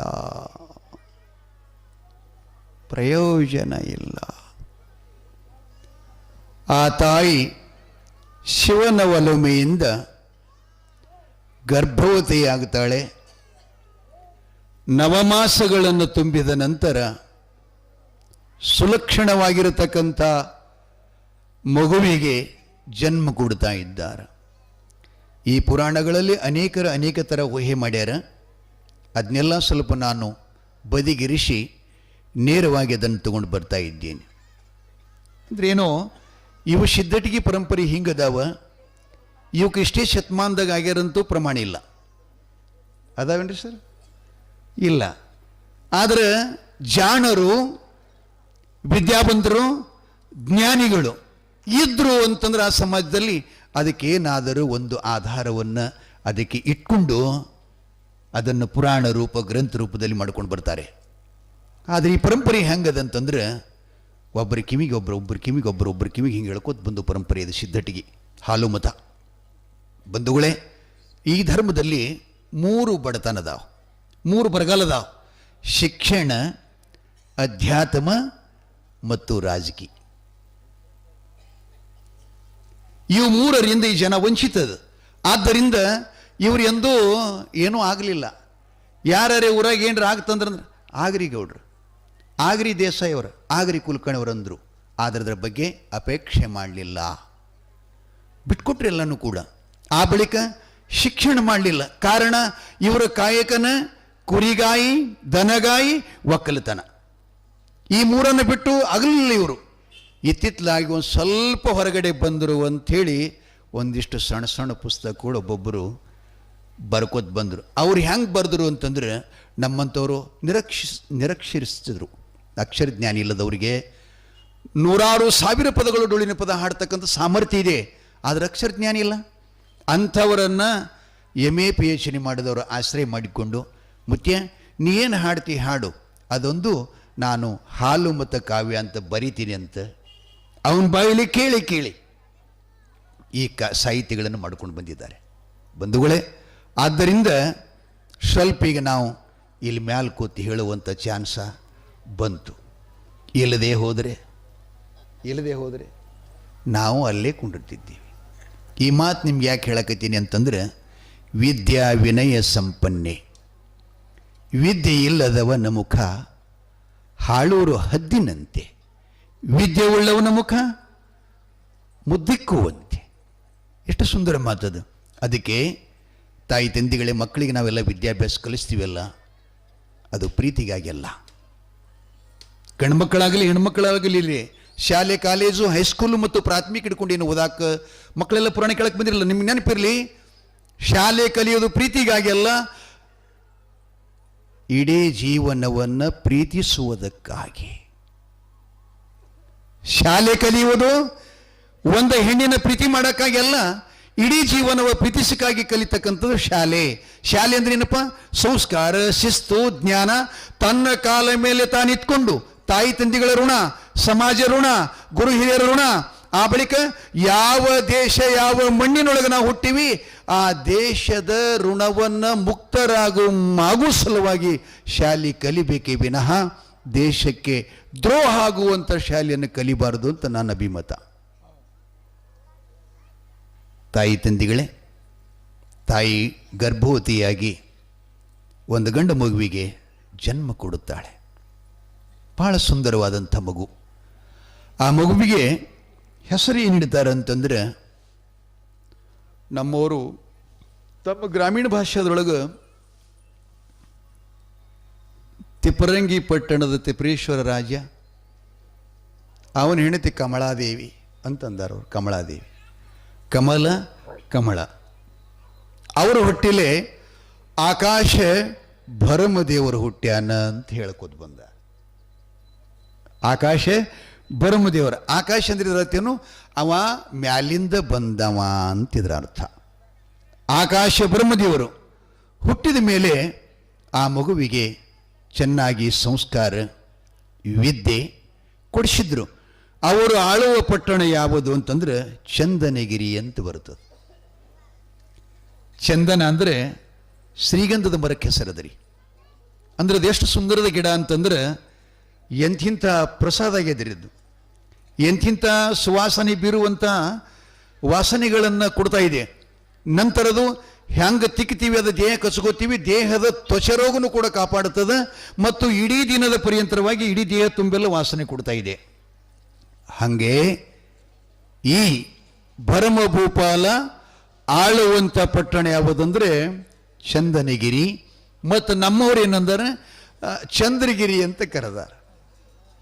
ಚಂದ್ರಗಿರಿ ಅಂದ್ರೆ ಈಗ ಅದು ಆಲಿಮಟ್ಟಿ ಡ್ಯಾಮ್ದೊಳಗೆ ಮಲಪ್ರಭಾ, ಘಟಪ್ರಭಾ ಮತ್ತು ಕೃಷ್ಣೀಯ ಮಹಾಪೂರದಿಂದ ಆ ಪಟ್ಟಣ ಎಲ್ಲ ನಾಶ ಆಗಿ ಹೋಗಿದೆ. ತಲೆ ಒಳಗಿರಲಿ, ಯಾವುದೇ ಒಂದು ಜಗತ್ತಿನೊಳಗೆ ಮಹತ್ಕಾರ್ಯ ಆಗಬೇಕಾಗಿತ್ತು ಅಂತಂದ್ರೆ ಆ ಭೂಮಿಯಲ್ಲಿ ಪುಣ್ಯತೆ ಬೇಕು. ಆಲಿಮಟ್ಟಿ ಡ್ಯಾಮ ಸುಮ್ಮನೆ ಆಗಿಲ್ಲದು. ಈ ಬೀರಲಿಂಗೇಶ್ವರ ಹುಟ್ಟಿದ ಭೂಮಿ ಅದು. ಚಂದ್ರಗಿರಿ ಅಂತ ಈಗ ಅಲ್ಲಿನ ಸಾಕ್ಷಿ ದೇವತೆ ಅದಾಳ. ಈ ಚಂದ್ರಗಿರಿ ದೇವಿ ಅಂತ ದೇವಸ್ಥಾನ ಇದೆ. ಆ ಗ್ರಾಮದ ಒಡತಿ, ಕ್ಷೇತ್ರಾದಿ ದೈವತಿ. ಆ ಚಂದನಗಿರಿ ಪಟ್ಟಣ ಭರಮಭೂಪಾಲರು ಅತ್ಯಂತ ಸುಜನರು. ಪ್ರಜಾಪಾಲನದಲ್ಲಿ ಎಲ್ಲ ಪ್ರಜೆಗಳಿಗೆ ತನ್ನ ಮಕ್ಕಳನ್ನು ನೋಡ್ಕೊಂಡು ಹೋಗ್ತಿದ್ರಂತ. ಅವರಲ್ಲಿ ಸದಾ ಅನ್ನದ ದಾಸೋಹ ಅರವಟ್ಟಿಗೆ, ಹಾಲು ಹೈನಿನ ಅರವಟ್ಟಿಗೆ ಮತ್ತು ಅನ್ನ ಇಲ್ಲದವರನ್ನ ಹುಡುಕಿ ಅವರಿಗೆಲ್ಲ ಅನ್ನ ಉಪಹಾರ ಅರಬ್ಯಗಳನ್ನು ಕೊಟ್ಟು ರಕ್ಷಣೆ ಮಾಡತಕ್ಕಂಥ ಪುಣ್ಯಾತ್ಮ. ಒಂದು ಪ್ರಸಂಗ ಹಿಂಗಾತ್ರಿ, ಕಳವಿ ನಾರಾಯಣಗೌಡ ಅಂಥೇಳಿ ಒಬ್ಬ ಮಹಾನ ವ್ಯಕ್ತಿ, ದೊಡ್ಡ ಸಂಪತ್ತ, ಅಧಿಕಾರ ಎಲ್ಲವೂ ಕೂಡ ಇತ್ತು. ಅವನಿಗೆ ಒಬ್ಬಕ್ಕೆ ತಂಗಿ ಸೂರಮ್ಮ ಅಂತೇಳಿ ತಿಳ್ಕೊಂಡು, ಸುರಾವತಿನೂ ಅಂತ ಕರೀತಾರೆ. ಸುರ ಅಂದ್ರೆ ದೇವತೆ, ಸಂಸ್ಕೃತ ಶಬ್ದದ್ರೆ ಸುರ ಅಂದ್ರೆ ದೇವತೆ, ಅಸುರ ಅಂದ್ರೆ ರಾಕ್ಷಸ. ಸುರ ಅಸುರ, ಸುರ ಶಬ್ದಕ್ಕೆ ಅಪ್ರತ್ಯಯ ಆಯ್ತು ಅಂದ್ರೆ ಅದು ರಾಕ್ಷಸ ಆಗ್ತದೆ, ಅಕ್ಷರ ತೆಗೆದೀವಿ ಅಂತಂದ್ರೆ ದೇವತೆ ಆಗ್ತದೆ. ಹೌದಲ್ಲ ಸರ್? ನನಗೆ ಅಷ್ಟೇನು ಓದಿಲ್ಲ, ನೀವೆಲ್ಲ ಶಿಕ್ಷಕರಿದ್ರೆ ನಿಮ್ಮ ಮುಂದೆ ಮಾತಾಡಲಿಕ್ಕೆ ಹೆದರಿಕೆ ಬರ್ತೀರಿ ಸರ್. ಏನು ಮಾಡೋದು, ನಮ್ಮ ತಲೆಗೆ ಯಾವ ಶಬ್ದ ಯಾವಾಗ ಬರ್ತೋ ಹೇಳೋಕ್ಕಾಗಲ್ಲ ಸರ್. ಶುರದೇವತೆ. ಆದರೆ ತಂಗಿನ ಬಹಳ ಚೆನ್ನಾಗಿ ಜೋಪಾನ ಮಾಡಿದ್ದ. ತಂಗಿ 3 ತಿಂಗಳ ಮಗುವಾಗಿದ್ದಾಗ ಜನ್ಮ ಕೊಟ್ಟ ತಾಯಿ ತಂದೆ ಇಬ್ಬರು ಸ್ವರ್ಗಪಾಲಾಗ್ತಾ ಇದ್ದಾರೆ. ಆದರೆ ತಂದೆ ತಾಯಿ ಎಲ್ಲವೂ ತಾನೇ ಆಗಿ ತಮ್ಮ ತಂಗಿನ ಬಹಳ ವಾತ್ಸಲ್ಯದಿಂದ ಬೆಳೆಸಿದ. ತಂಗಿಗೆ ಪೂರ್ಣ ಜ್ಞಾನ ಬರೋ ತನಕ ಇವ ನನಗೆ ಜನ್ಮ ಕೊಟ್ಟ ತಂದಿನ ಅಂತಕಿ ಭಾವಿಸ್ತಿದ್ಲಂತ. ಆ ರೀತಿಯಾಗಿ ತಂಗಿನ ಬೆಳೆಸ್ಕೊಂಡು ಬಂದಿದ್ದ. ಹೀಗಿರುವಾಗ ಅವ ಏನು ಮಾಡ್ತಿದ್ದ ಅಂತಂದ್ರೆ ಪರಶಿವನ ಸೇವೆ ಮಾಡ್ತಿದ್ದ, ಪರಮಾತ್ಮನ ಸೇವೆ ಮಾಡ್ತಿದ್ದ. ಆ ಸೇವೆ ಮಾಡೋದಂದ್ರೆ ಹೆಂಗಂತಂದ್ರೆ ಪ್ರತಿನಿತ್ಯದಲ್ಲಿ ಅನಂತ ಪುಷ್ಪಗಳು, ಶುದ್ಧೋದಕ, ಅತ್ಯಂತ ಮನೋಭಾವನಿಂದ ಪೂಜೆ ಮಾಡ್ತಿದ್ದ. ಆ ಪರಮಾತ್ಮನಿಗೆ ಇನ್ನೊಬ್ಬ ಭಕ್ತ ಪೂಜೆ ಮಾಡ್ತಿದ್ದ, ಪುಷ್ಪದತ್ತ ಅಂತ ಅವನ ಹೆಸರು ಬರ್ತದೆ. ಪುಷ್ಪದತ್ತ ಅಂತ ಹೆಸರು ಬರ್ತದೆ. ಈಗ ನಿಮಗೆ ಇನ್ನೊಂದು ಹೇಳೋದಂದ್ರೆ, ಈ ಶಬ್ದದ ಪುರಾಣದ ಕೋಶ ನಿಮಗೆ ಬಹಳ ಮಂದಿಗೆ ಇವ್ರ ಹೆಸರುಗಳು ಪ್ರಚಲಿತ ಇಲ್ಲ. ಬೇರೆ ಬೇರೆ ಪುರಾಣಗಳು ಹೇಳಿದ್ರೆ ನಿಮಗೆಲ್ಲ ಅವಲೋಕನ ಮಾಡ್ಕೋತೀರಿ, ಆದರೆ ಪುಷ್ಪದತ್ತ ಅಂದ್ರೆ ಗೊತ್ತಾಗೋದಿಲ್ಲಲ್ಲ. ಅದು ಹಾಲು ಮತದ ಅಧ್ಯಯನ ಅಥವಾ ಅದರದ್ದೇನಾದರೂ ಸ್ವಲ್ಪ ನಮ್ಮದು ಬಾಬುಗೌಡ್ರು ಬಂದಿರೋ ಆಗಳ ನನ್ನ ಹತ್ರ, ಬಾಬುಗೌಡ್ರು. ಬೀರದೇವ್ರ ಪುರಾಣ ನನಕ ಮೊದಲು ಹೇಳಕತ್ತಾರ ಅವ್ರು ಒಟ್ಟು. ಅಲ್ರಿ ಗೌಡ್ರ, ಮತ್ತು ನೀವು ಇಷ್ಟೆಲ್ಲ ಹೇಳಿದ ಬಳಿಕ ನಾ ಏನು ಹೇಳಬೇಕು ವೇದಿಕೆ ಮೇಲಂದೆ. ಗೌಡ್ರಂದ್ರು ಇಲ್ಲಪ್ಪ ನಾವು ನಾಟಕ ಮಾಡೀವ್ರಿ, ಅದಕ್ಕೆ ಆ ಬೀರದೇವ್ರ ಪುರಾಣ ನೀವು ಚಾಲೂ ಮಾಡಿರಿ ಅಂದ್ರೆ ನಮ್ಗೆ ಅತ್ಯಂತ ಸಂತೋಷ ಆಗ್ಯದ. ಅದಕ್ಕೆ ಮುಂದೆ ಅವ ಬೀರದೇವ್ರ ಹೆಂಗೆ ಬರ್ತಾನೆ, ಏನು ಬೇಡ್ತಾನೆ ಅನ್ನೋದು ನನಗೆ ಈಗಾಗಲೇ ಗೊತ್ತಾಗ್ತಾ ಇದೆ ಅಂತ ಹೇಳಿದ್ರು ಅವರೆಲ್ಲ. ಗುರುತಿದ್ರೆ ಆನಂದ ಆಗ್ತಿರ್ತದೆ, ಗುರುತಿಲ್ಲ ಅಂದ್ರೆ ಏನೋ ಹೇಳಕತ್ತಿದ್ದ, ಏನು ತಿಪುರಂಗ ಅಂದ, ಕಮಲಾವತಿ ಅಂದ, ಹಾಂಗೆ ಹಿಂಗೆ ಅಂದು ಮುತ್ಯ ನಮಗೊಂದು ತಲೆಗುಳಿಲಿಲ್ಲ ಅವ ಕೂಡಿ. ಹೌದಲ್ಲ ಹೌದಲ್ಲ, ಏನು ಮಾಡೋದು. ತಂಗಿ ಸಹೋದರಿ ದೇವ್ರ ಪೂಜೆ ಮಾಡ್ತಿದ್ದ, ಇವನು ಮಾಡ್ತಿದ್ದ. ಯಾರು? ಪುಷ್ಪದತ್ತ. ಅವನಿಗೆ ಪುಷ್ಪದತ್ತ ಅಂತ ಯಾಕೆ ಹೆಸರಿತ್ತಂದ್ರೆ ಪ್ರತಿನಿತ್ಯದಲ್ಲಿ 1001 ಕಮಲದ ಹೂಗಳ ತಂದೆ ಪರಮಾತ್ಮನಿಗೆ ಏರಿಸ್ತಿದ್ದಂತ. ಮಳೆಗಾಲ, ಚಳಿಗಾಲ, ಬೇಸಿಗೆ ಕಾಲ, ಮದುವೆ ಮುಂಜೆ, ಜಡ ಆಪತ್ತು ಒಂದೇ ಥರ ಇರ್ತದ್ರಿ. ಆ ಪ್ರತಿನಿತ್ಯ ತಪ್ಪಲಾರ್ದ ಮಾಡ್ಬೇಕಲ್ಲ. ನಮ್ಮ ಪೂಜಾರಿಗಳಿಗೆ ಕಣ ಕೊಡಲಿಲ್ಲ ಅಂದ್ರೆ ಬಂದಾಗ್ತಾರೆ. ನಮ್ಮ ನಗರೇಶ್ವರ ಪೂಜಾರಿ ಪೂಜೆ ಬಂದಾಗ್ತದೆ ನಮ್ಮದು. ನಾವು ಕಣ ಕೊಟ್ಟರೆ ಮಾಡ್ತೀವಿ, ಇಲ್ಲ ಅಂದ್ರೆ ಇಲ್ಲ. ಪುಷ್ಪದತ್ತಿಷ್ಟು ಅತ್ಯಂತ ಪವಿತ್ರ ಭಾವನೆಯನ್ನು ಮಾಡ್ತಿದ್ದ. ಅವ ಪೂಜಾ ಮಾಡಿ ಹೋದ ಬಳಿಕ ಇವ ಬರುತ್ತಿದ್ದ. ಯಾರು? ಕಳಿವಿ ನಾರಾಯಣಗೌಡ ಬಂದು ಇವ ಏನು ಮಾಡ್ತಾನೆ, ಅವ ಏರಿಸಿರ್ತಕ್ಕಂಥ ಎಲ್ಲ ಪುಷ್ಪಗಳು ತೆಳಗೆ ಕೆಡವಿ ಚೆಲ್ಲಿ ತಂದಂಥ ಹೂಗಳನ್ನು ಏರಿಸ್ತಿರ್ತಾನೆ. ಏರಿಸುವಾಗ ಅವು ಪರಮಾತ್ಮನ ಪಾದ ಮೇಲೆ ಬಿದ್ದ ಕೂಡಲೇ ಆ ಮಂಡಿಗೆ ಅಂದ್ರೆ ಅವನ ತಲೆಗೆ ಏರಿಸಿರ್ತಕ್ಕಂಥ ಹೂಗಳ ಕೆಳಗಿನ ಪಾದ ಮೇಲೆ ಬಿದ್ದು ನೋಡ್ರಿ, ಪರಮಾತ್ಮನ ಪಾದ ಸ್ಪರ್ಶದಿಂದ ಆ ಹೂಗಳೇನಾದು ಅಂದ್ರೆ ಕಾಲ್ಗೆಜ್ಜೆ ಆದವು ಅಂತ. ಈ ತಬಲಾ ಗೆಜ್ಜೆ ಅಂತ ಇರ್ತಾವ್ರಿ ಸರ್ ನಿಮ್ಮ ಕೈಯ ಕಟ್ಕೊಳ್ಳೋ, ಹಂಗೆ ಕಾಲ್ಗೆಜ್ಜೆ ಅಂತ ಪುರವಂತ ಸ್ವಾಮಿಗಳದ್ದು ಕಟ್ಕೋತಾರೆ ನೋಡ್ರಿ, ಕಾಲ್ಗೆಜ್ಜೆ ಆದವು ಅಂತ. ಅವನ್ನ ಪರಮಾತ್ಮ ಜಂಗ ಮಾಡಿಕೊಂಡು ತನ್ನ ಕಾಲೊಳಗೆ ಕಟ್ಟಿಕೊಂಡಂತ. ತಲೆಯೊಳಗಿರಲಿ, ಪರಮಾತ್ಮ ಜಂಗ ಯಾವಾಗ ಕಟ್ಟಿದ ಅಂತಂದ್ರೆ ಸದ್ಗುರು ಬೀರಲಿಂಗೇಶ್ವರನು ಹುಟ್ಟುವ ಪೂರ್ವದ ವೃತ್ತಾಂತದ ಪುರಾಣದಲ್ಲಿ ಅಂತ ತಾವು ತಿಳ್ಕೋಬೇಕು. ಕಾಲಾಗ ಗೆಜ್ಜೆ ಮಾಡಿ ಕಟ್ಕೊಂಡ. ಆ ಬಳಿಕ ಶಿವನು ಆ ಕಳವಿ ನಾರಾಯಣಗೌಡಗೆ ಏನಂತಾನ, ಅಲ್ಲಪ್ಪ ನೀ ಮಾಡಿದ ಭಕ್ತಿಯೊಳಗೆ ನಿನಗೆ ದೋಷ ಬಂತು ಅಂದ. ಏನಂತಾನ್ರಿ ದೇವ್ರ? ದೋಷ ಬಂತು.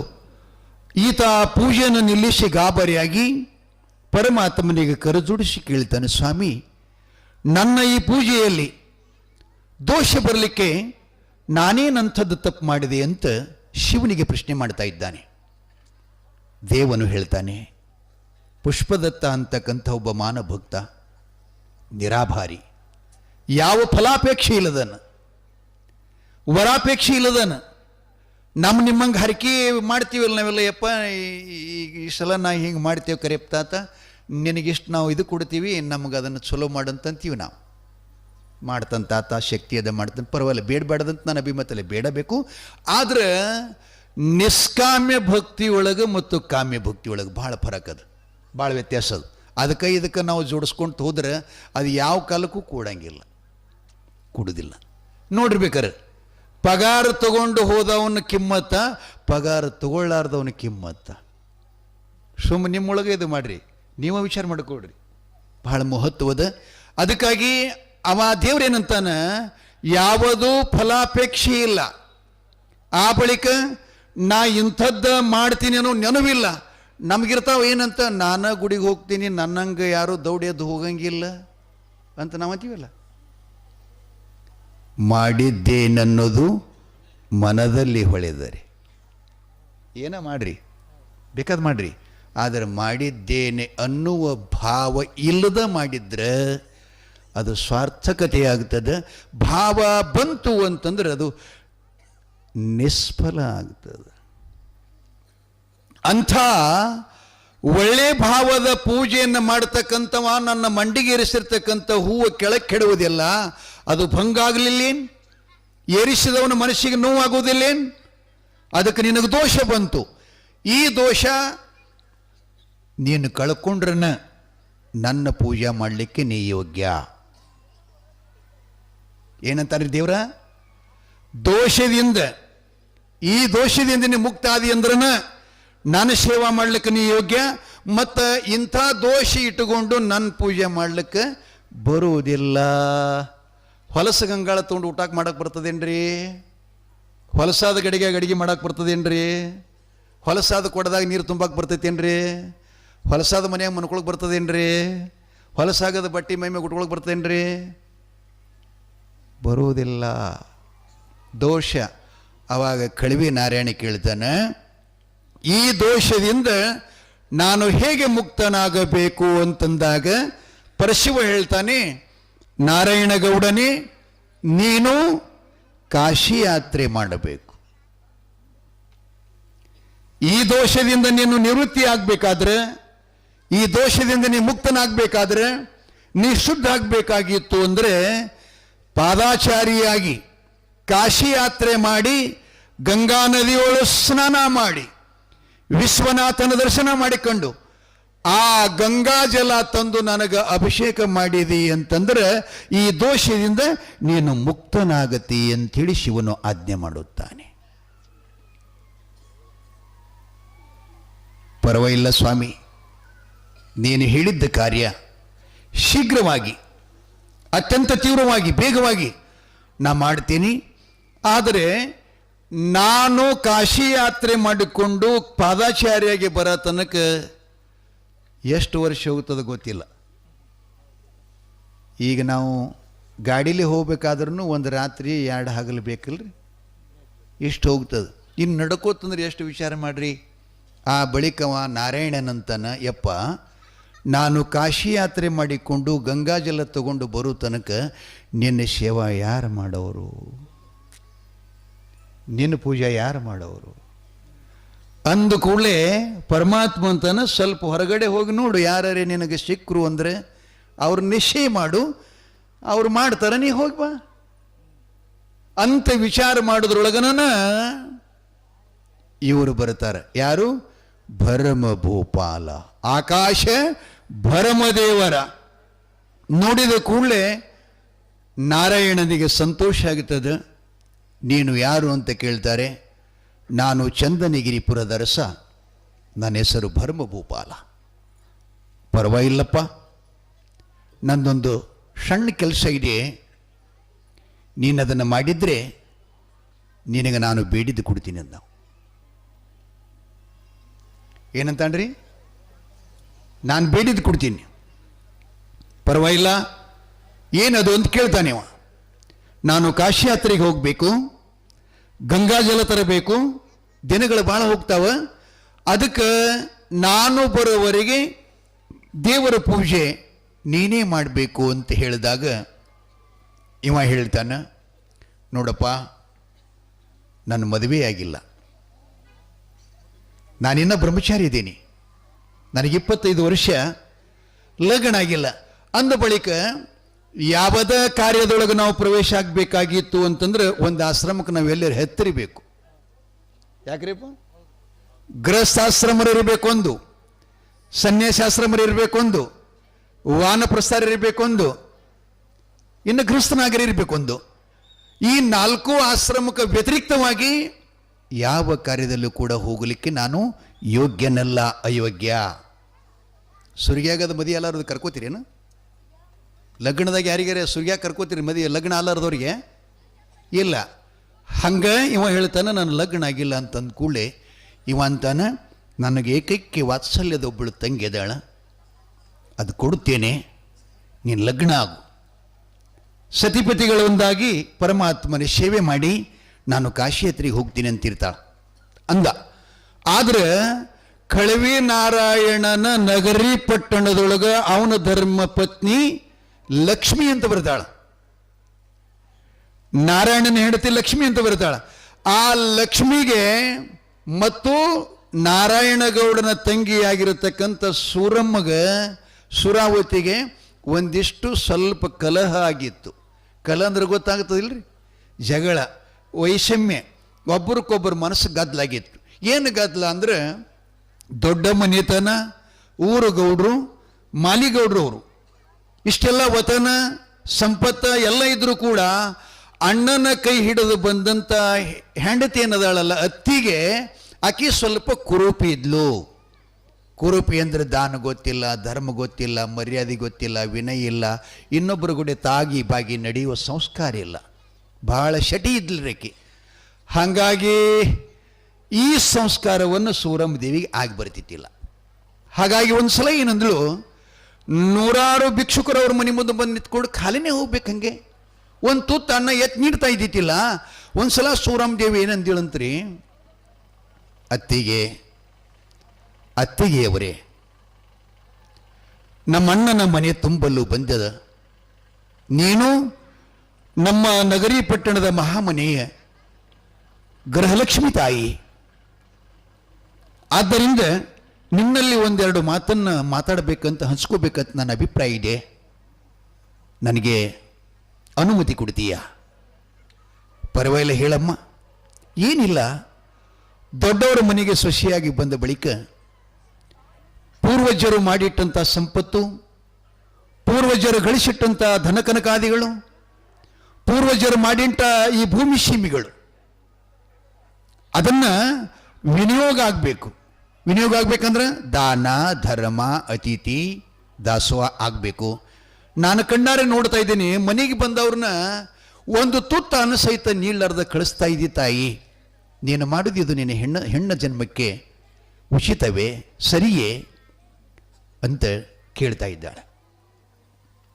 ಹೊಳ್ಳಿ ಹೋದರೆ ನಮ್ಮ ಅಣ್ಣನ ಅಪಮಾನ ಆಗ್ತಾ ಇದೆ, ಅದಕ್ಕೆ ದಯವಿಟ್ಟು ಭಿಕ್ಷುಕರನ್ನು, ಜಂಗಮರನ್ನು, ಮಹಾತ್ಮರನ್ನು, ಬ್ರಾಹ್ಮಣರನ್ನು, ಅತಿಥಿಗಳನ್ನು ಬಂದಾಗ ಅವರಿಗೊಂದಿಷ್ಟು ಪ್ರೀತಿಯಿಂದ ಕರೆದು ಒಂದು ತುತ್ತು ಅನ್ನ ಹಾಕು ಅಂತ ಹೇಳಿದ್ಲಂತ. ಆವಾಗ ಅದಕ್ಕೇನು ಅನ್ಬೇಕ್ರಿ ಅವರು? ಹಿಂಗಂದಾಗ ಏನು ಅನ್ಬೇಕ್ರಿ? ಭಯಂಕರ ಶಿಟ್ಟು ಬಂತು ಈಕೆಗೆ, ಭಯಂಕರ ಶಿಟ್ಟು ಬಂತು. ಬುದ್ಧಿಗೇಡಿ, ನಾಚಿಕೆಟ್ಟವಳೆ, ತುತ್ತನ್ನಿಗಾಗಿ ನನ್ನ ಮನೆಯೊಳಗೆ ಬಿದ್ದಕ್ಕೆ ನೀನು, ನಾನು ಎತ್ತಿ ಕೊಟ್ಟಾಗ ಊಟ ಮಾಡ್ಬೇಕು ನೀನು, ಇಂಥಕ್ಕಿದ್ದು ನನಗೆ ಬುದ್ಧಿ ಮಾತು ಹೇಳ್ತೀಯಾ? ನನಗೆ ದಾನ ಧರ್ಮ ಮಾಡು ಅಂತೀಯಾ? ಕೊಟ್ಟರೆ ತಿನ್ನಬೇಕು, ಇಲ್ಲಾಂದ್ರೆ ಮನೆ ಖಾಲಿ ಮಾಡಬೇಕು, ನನ್ನ ಸೊತ್ತು ಈ ಮನಿದು ಅಂತ ಯಾರಿಗಂದ್ರಿ? ಯಾರಿಗಂದಳು? ನಾದಿನಿ, ಅತ್ತಿಗೆ ನಾದಿನಿ ಅಂದ ಕೂಡಲೇ ಅಕ್ಕಿ ಅಂದ್ಲು, ಅಮ್ಮ ತಾಯಿ, ಹೆಣ್ಣಾಗಿ ಹುಟ್ಟದ್ದು ಇದು ಸರಿಯಲ್ಲ, ಈ ರೀತಿ ಮಾತಾಡೋದು ನಿನ್ನ ಧರ್ಮ ಅಲ್ಲ ತಾಯಿ, ಇಂಥ ಸೊಕ್ಕು ಸಡಗರ ಹೆಣ್ಣಿಗಿರಬಾರ್ದಮ್ಮ, ನೀ ಏನೋ ಮಾತಾಡು, ಆದರೆ ನಾ ಸಿಟ್ಟಿಗೆ ಬರುವುದಿಲ್ಲ, ಆದರೆ ನೀನು ಮಾತ್ರ ಇಂಥ ಮನೆತನದೊಳಗಿದ್ದು ಈ ರೀತಿಯಾಗಿ ವರ್ತನೆ ಮಾಡ್ತಿ ಅಂದರೆ ಅದು ನನಗೆ ಹಿಡಿಸಲ್ಲ ತಾಯಿ, ಅದಕ್ಕೆ ದಯವಿಟ್ಟು ನೋಡಮ್ಮ, ಇನ್ನೊಮ್ಮೆ ನಿನಗೆ ಕೈ ಮುಗಿತಾ ಇದ್ದೀನಿ, ನಿನಗೆ ಇನ್ನೊಮ್ಮೆ ಕ್ಷಮಾ ಕೇಳ್ತಾ ಇದ್ದೀನಿ, ಹಾಗೆ ಮಾಡಿದಿರು. ಆಕೆ ಹೇಳಿದ್ಲಂತ, ಇದು ಒಂದೇ ಸಲ ಅಲ್ಲ, 100 ಸಲ ಹೇಳಿದ್ರು ನಿನ್ನ ಮಾತು ನಾ ಕೇಳೋದಿಲ್ಲ, ನನ್ನ ಇಚ್ಛೆ ಇದ್ದಂಗೆ ಮಾಡಕ್ಕೆ ಅಂದು ಕೂಡಲೇ ಅವಾಗ ಈಕೆ ಒಂದು ಮಾತು ಅಂತಾಡ್ರಿ ಈಕೆ ಏನಂತ, ಅತ್ತಿಗೆ ನಾನು ನ್ಯಾಯಸಮ್ಮತವಾಗಿ ಧರ್ಮಸಮ್ಮತವಾಗಿ ಪ್ರಾಪಂಚಿಕ ಜೀವನದ ಸಂಸ್ಕೃತಿಯ ಪ್ರಮಾಣವಾಗಿ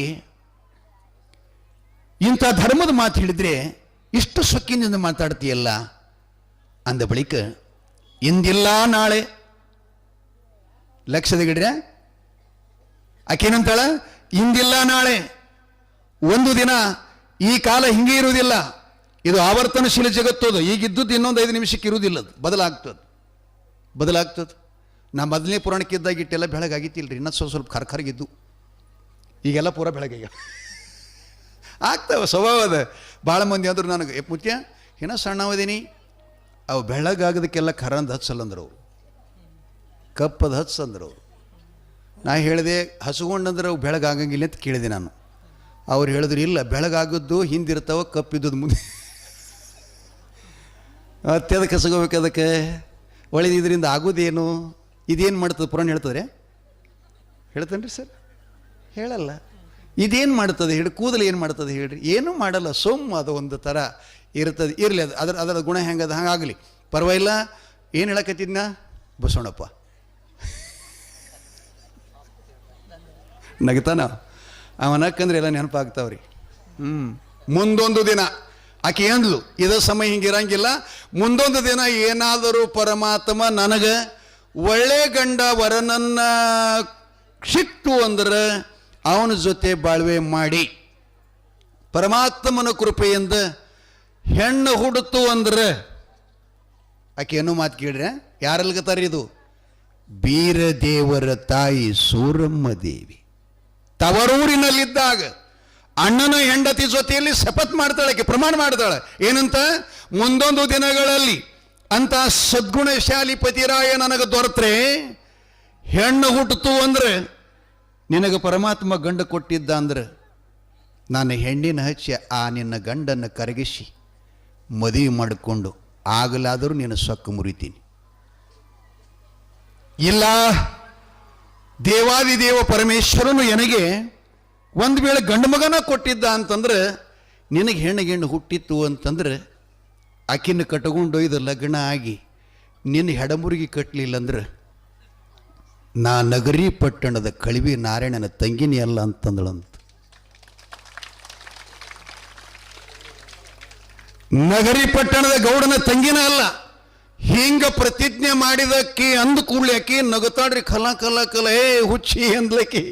ಅಲ್ಲ, ಯಾರ ಮನೆಯಾಗ ನಿಂತ್ಕೊಂಡು ಮಾತಾಡ್ತೀನಿ, ನಿನಗೆ ಅರಿವಿದೆಯಾ, ಜ್ಞಾನ ಇದೆಯಾ? ಅಲ್ಲೇ ನಿನ್ನನ್ನು ವರಸೋದಿಸಿಕೊಂಡು ಲಗ್ನ ಮಾಡಿ ಗಂಡನ ಮನೆಗೆ ತಾಯಿ ತಂದೆಯಾಗಿ ಕಳಿಸಿಕೊಡಕ್ಕೆ ನಾನು ನನ್ನ ಕೈಯೊಳಗಿನ ಗೊಂಬೆ ನೀನು, ನಿನ್ನ ಮದುವೆನ ಮಾಡಲಿಲ್ಲ ಅಂದ್ರೆ ನೀ ಹಡಿತೇನೆ ಚಾಂಡಾಲಿ ಅಂದಳಂತ.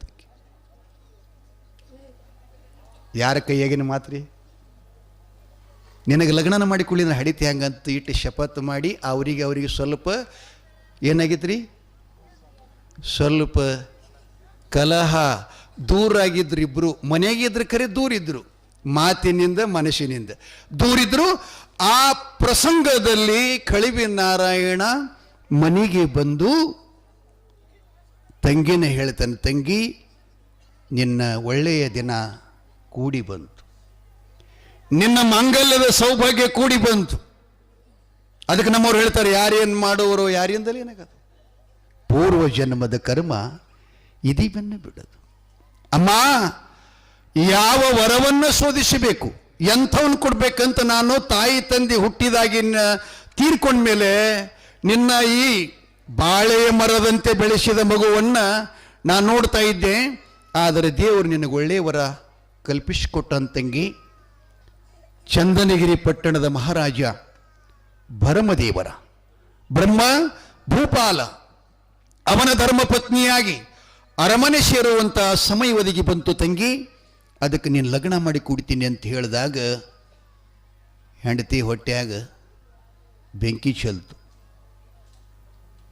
ಮದುವೆ ಮಾಡಿ ಕೊಡಂಗಿಲ್ಲ ಅಂತ ಹೇಳಿಲ್ರಿ, ಹೊಟ್ಯಾಗ ಬೆಂಕಿ ಉರಿಯಾಕತ್ತು. ಅಕ್ಕೆ ಹೇಳಿದ್ಲು, ಗಂಡಗೆ ಏನಂತೇಳಕ್ಕಿ, ಸ್ವಾಮಿ ಒಳಗಿನ ಮಾತು ಬೇರೆ ಹೊರಗಿನ ಮಾತು ಬೇರೆ ಮತ್ತು ನಿಮ್ಗೆ ಹೇಳುತ್ತೆ. ನಿಮಗೆ ಅನುಭವದ ನಗತೀರಿ ನೀವು, ನನಗೆ ಗೊತ್ತದು. ಹಾಂ, ಮೇಲೆ ರೀ ರೀ ಅನ್ನೋದು, ಒಳಗೆ ನನ್ನ ಹಾಟ್ಯಾನ ಮಗನ.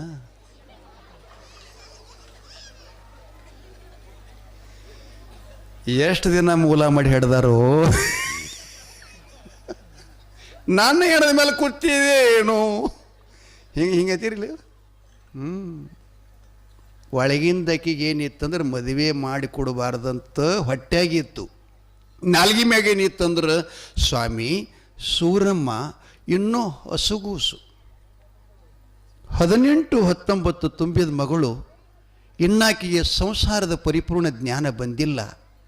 ಈಗೇನದು ಲಗ್ನ ತಲೆಯಾಗ ಹಾಕ್ಕೊಂಡಿದ್ರಿ, ಅದನ್ನು ಬಿಟ್ಬಿಡ್ರಿ, ಇನ್ನೊಂದು 4-6 ವರ್ಷ ಹೋಗಲಿ ಅಂದಳತ್ತಕ್ಕಿ. ಯಾವ್ದಕ್ಕಂದಳ್ರಿ, ಯಾವ್ದಕ್ಕಂದಳು? ಅವ ನೀವರ ತಲೆಯಾಗಿ ಇಟ್ಕೋಬೇಕ್ರಿ, ಮತ್ತು ನಿಮ್ಮಲ್ಲೇ ಭಾಳ ಕಾಜಿ ಕೊತ್ತಲಿರ್ತಾವೆಲ್ಲ. ಅದಕ್ಕೆ ನಿಮಗೆ ಮುನಿದ ಮಾರಿ, ಹೌದಲ್ರಿ, ನಾರಿ ಅಂದರು. ಒಲಿದರೆ ನಾರಿ ಮುನಿದರೆ ಮಾರಿ ಅಂತಂದರು. ಈ ಮಾತನ್ನ ಯಾಕೆ ನಿಮ್ಗೆ ತಿದ್ದಿದ್ದು ಹೇಳಕತ್ತೀನಿ ಅಂದ್ರೆ, ನಿಮಗೆಷ್ಟೋ ಜನ ಹಿಂಗೆ ಮೋಸ ಮಾಡ್ತಿರ್ತಾರೆ. ಮ್ಯಾಗಿನ ನಾಲ್ಗೆ ಮಾತು ಬೇರೆ ಇರ್ತಾವೆ, ಹೊಟ್ಟೆನ ಮಾತು ಬೇರೆ ಇರ್ತಿರ್ತಾವೆ.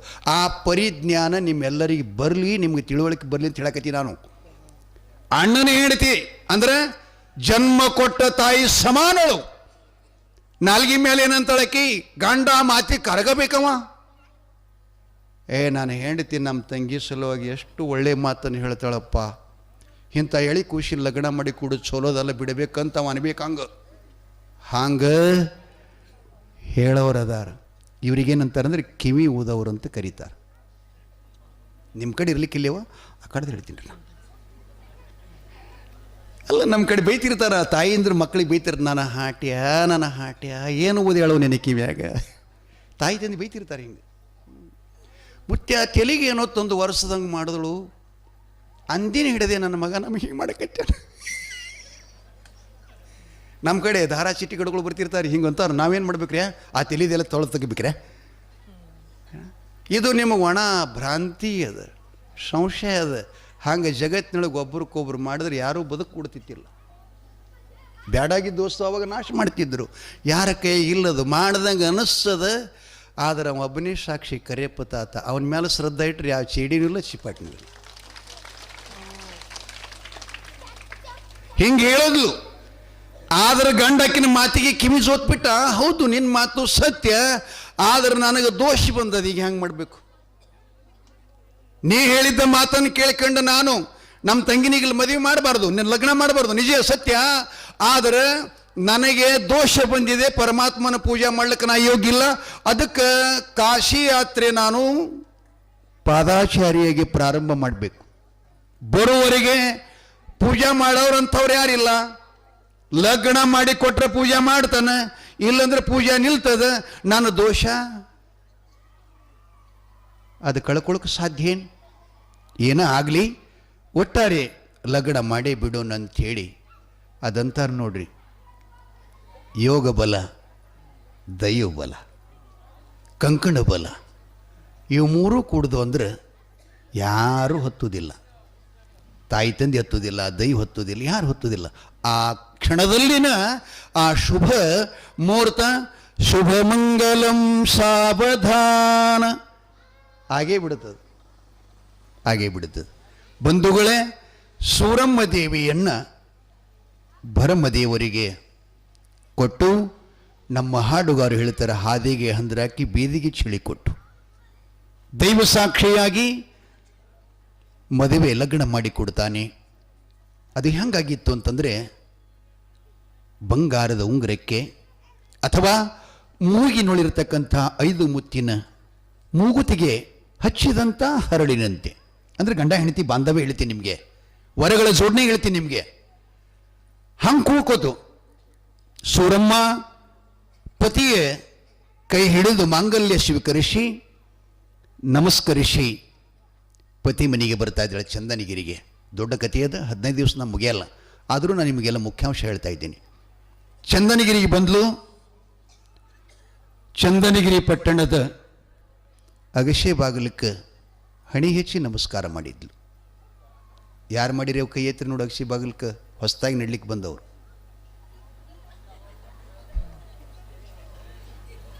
ಅವ ಒಬ್ಬರೇ ಮಾಡಿ ಸುಮ್ಕರೆ ಮಾಡ್ರಿ. ಮಾಡಿಲ್ಲ ನೀವು ಯಾರು. ಅಗಶಿಗೆ ನೋಡ ಪ್ರಸಂಗ ಎಲ್ಲಿರ್ತದೆ ಅವಾಗ ಇರುವುದಿಲ್ಲ. ಅಗಶಿ ನೋಡಲ್ಲ ನೀವು. ಆಕೆ ಬಂದು ಅಗಶಿ ಬಾಗಿಲು ನಮಸ್ಕಾರ ಮಾಡಿದ್ಲು. ಹನುಮಂತ ದೇವರಿಗೆ ನಮಸ್ಕಾರ ಮಾಡಿದ್ಲು. ಚಂದ್ರಗಿರಿ ದರ್ಶನ ಮಾಡಿದ್ಲು. ಗಂಡನ ಮನೆಯನ್ನು ಬಲಗಾಲಿಟ್ಟು ಸಪ್ತಪದಿಗಳನ್ನು ತುಳಿದು ಒಳ ಸೇರಿದ್ಲು. ಜಗಲಿ ಮೇಲೆ ತನ್ನ ಉಡಿಯಕ್ಕಿಯನ್ನು ಇಟ್ಟು ದೀಪ ಹಚ್ಚಿ ಪೂಜೆ ಮಾಡಿ ಕಾಯಿ ಬೆಳಗಿ ಗಂಡನ ಪಾದ ಹಿಡಿದು ಕೇಳ್ಕೋತಾಳ, ಸ್ವಾಮಿ, ನಾನು ನಿಮ್ಮ ಕೈ ಹಿಡಿದು ಬಂದ ಧರ್ಮಪತ್ನಿ. ನನ್ನಲ್ಲಿ ಅನೇಕ ದೋಷಗಳು, ತಪ್ಪುತಡಿಗಳು, ನಡೆಯುವಲ್ಲಿ ಎಡರು ತೊಡರುಗಳು ಇಷ್ಟೆಲ್ಲ ಆಗುತ್ತಾ. ಅದಕ್ಕೆ ನೀವು ನನ್ನನ್ನು ಆ ದೋಷಗಳು ತಿದ್ದುವಂಥ ನನ್ನ ಪಾಲಿನ ದೇವರು. ನನ್ನೆಲ್ಲ ನಡೆನುಡಿಗಳಲ್ಲಿ ನನ್ನನ್ನು ಶುದ್ಧವಾಗಿ ಜೀವನ ಸಾಗಿಸಲಿಕ್ಕೆ ಗುರುವಾಗಿ, ತಾಯಿ ತಂದೆಯಾಗಿ, ಅಣ್ಣ ತಮ್ಮಂದಿರಾಗಿ, ಸರ್ವಸ್ವ ತಾವೆಲ್ಲಾಗಿ, ನನ್ನ ಬಾಳಿನ ಸಂಗಾತಿ ತಾವಾಗಿ ನನಗೆ ನಿಮ್ಮ ಬದುಕಿರುವವರೆಗೆ ಭಗವಂತನ ಪಾದ ಶಿರು ತನಕ ನನ್ನ ಚೆನ್ನಾಗಿ ಆಶೀರ್ವಾದ ಮಾಡಿ ನನ್ನನ್ನು ಕೈ ಹಿಡಿದು ಅಪ್ಪಿಕೊಳ್ಳ್ರಿ ಅಂತ ಹೇಳಿ ಹಿಂಗೆ ಪ್ರಾರ್ಥನೆ ಮಾಡಿದ್ದು. ಹಿಂಗೆ ಅಕ್ಷತಾ ಬಿದ್ದ ಕೂಡಲೇ ಮನೆಗೆ ಬಂದಾಗ ಅವ ಪತಿದೇವನಿಗೆ ಹಿಂಗೆ ಯಾರು ಅಂದಿರೇನವ? ಅಂದಿರಾವ?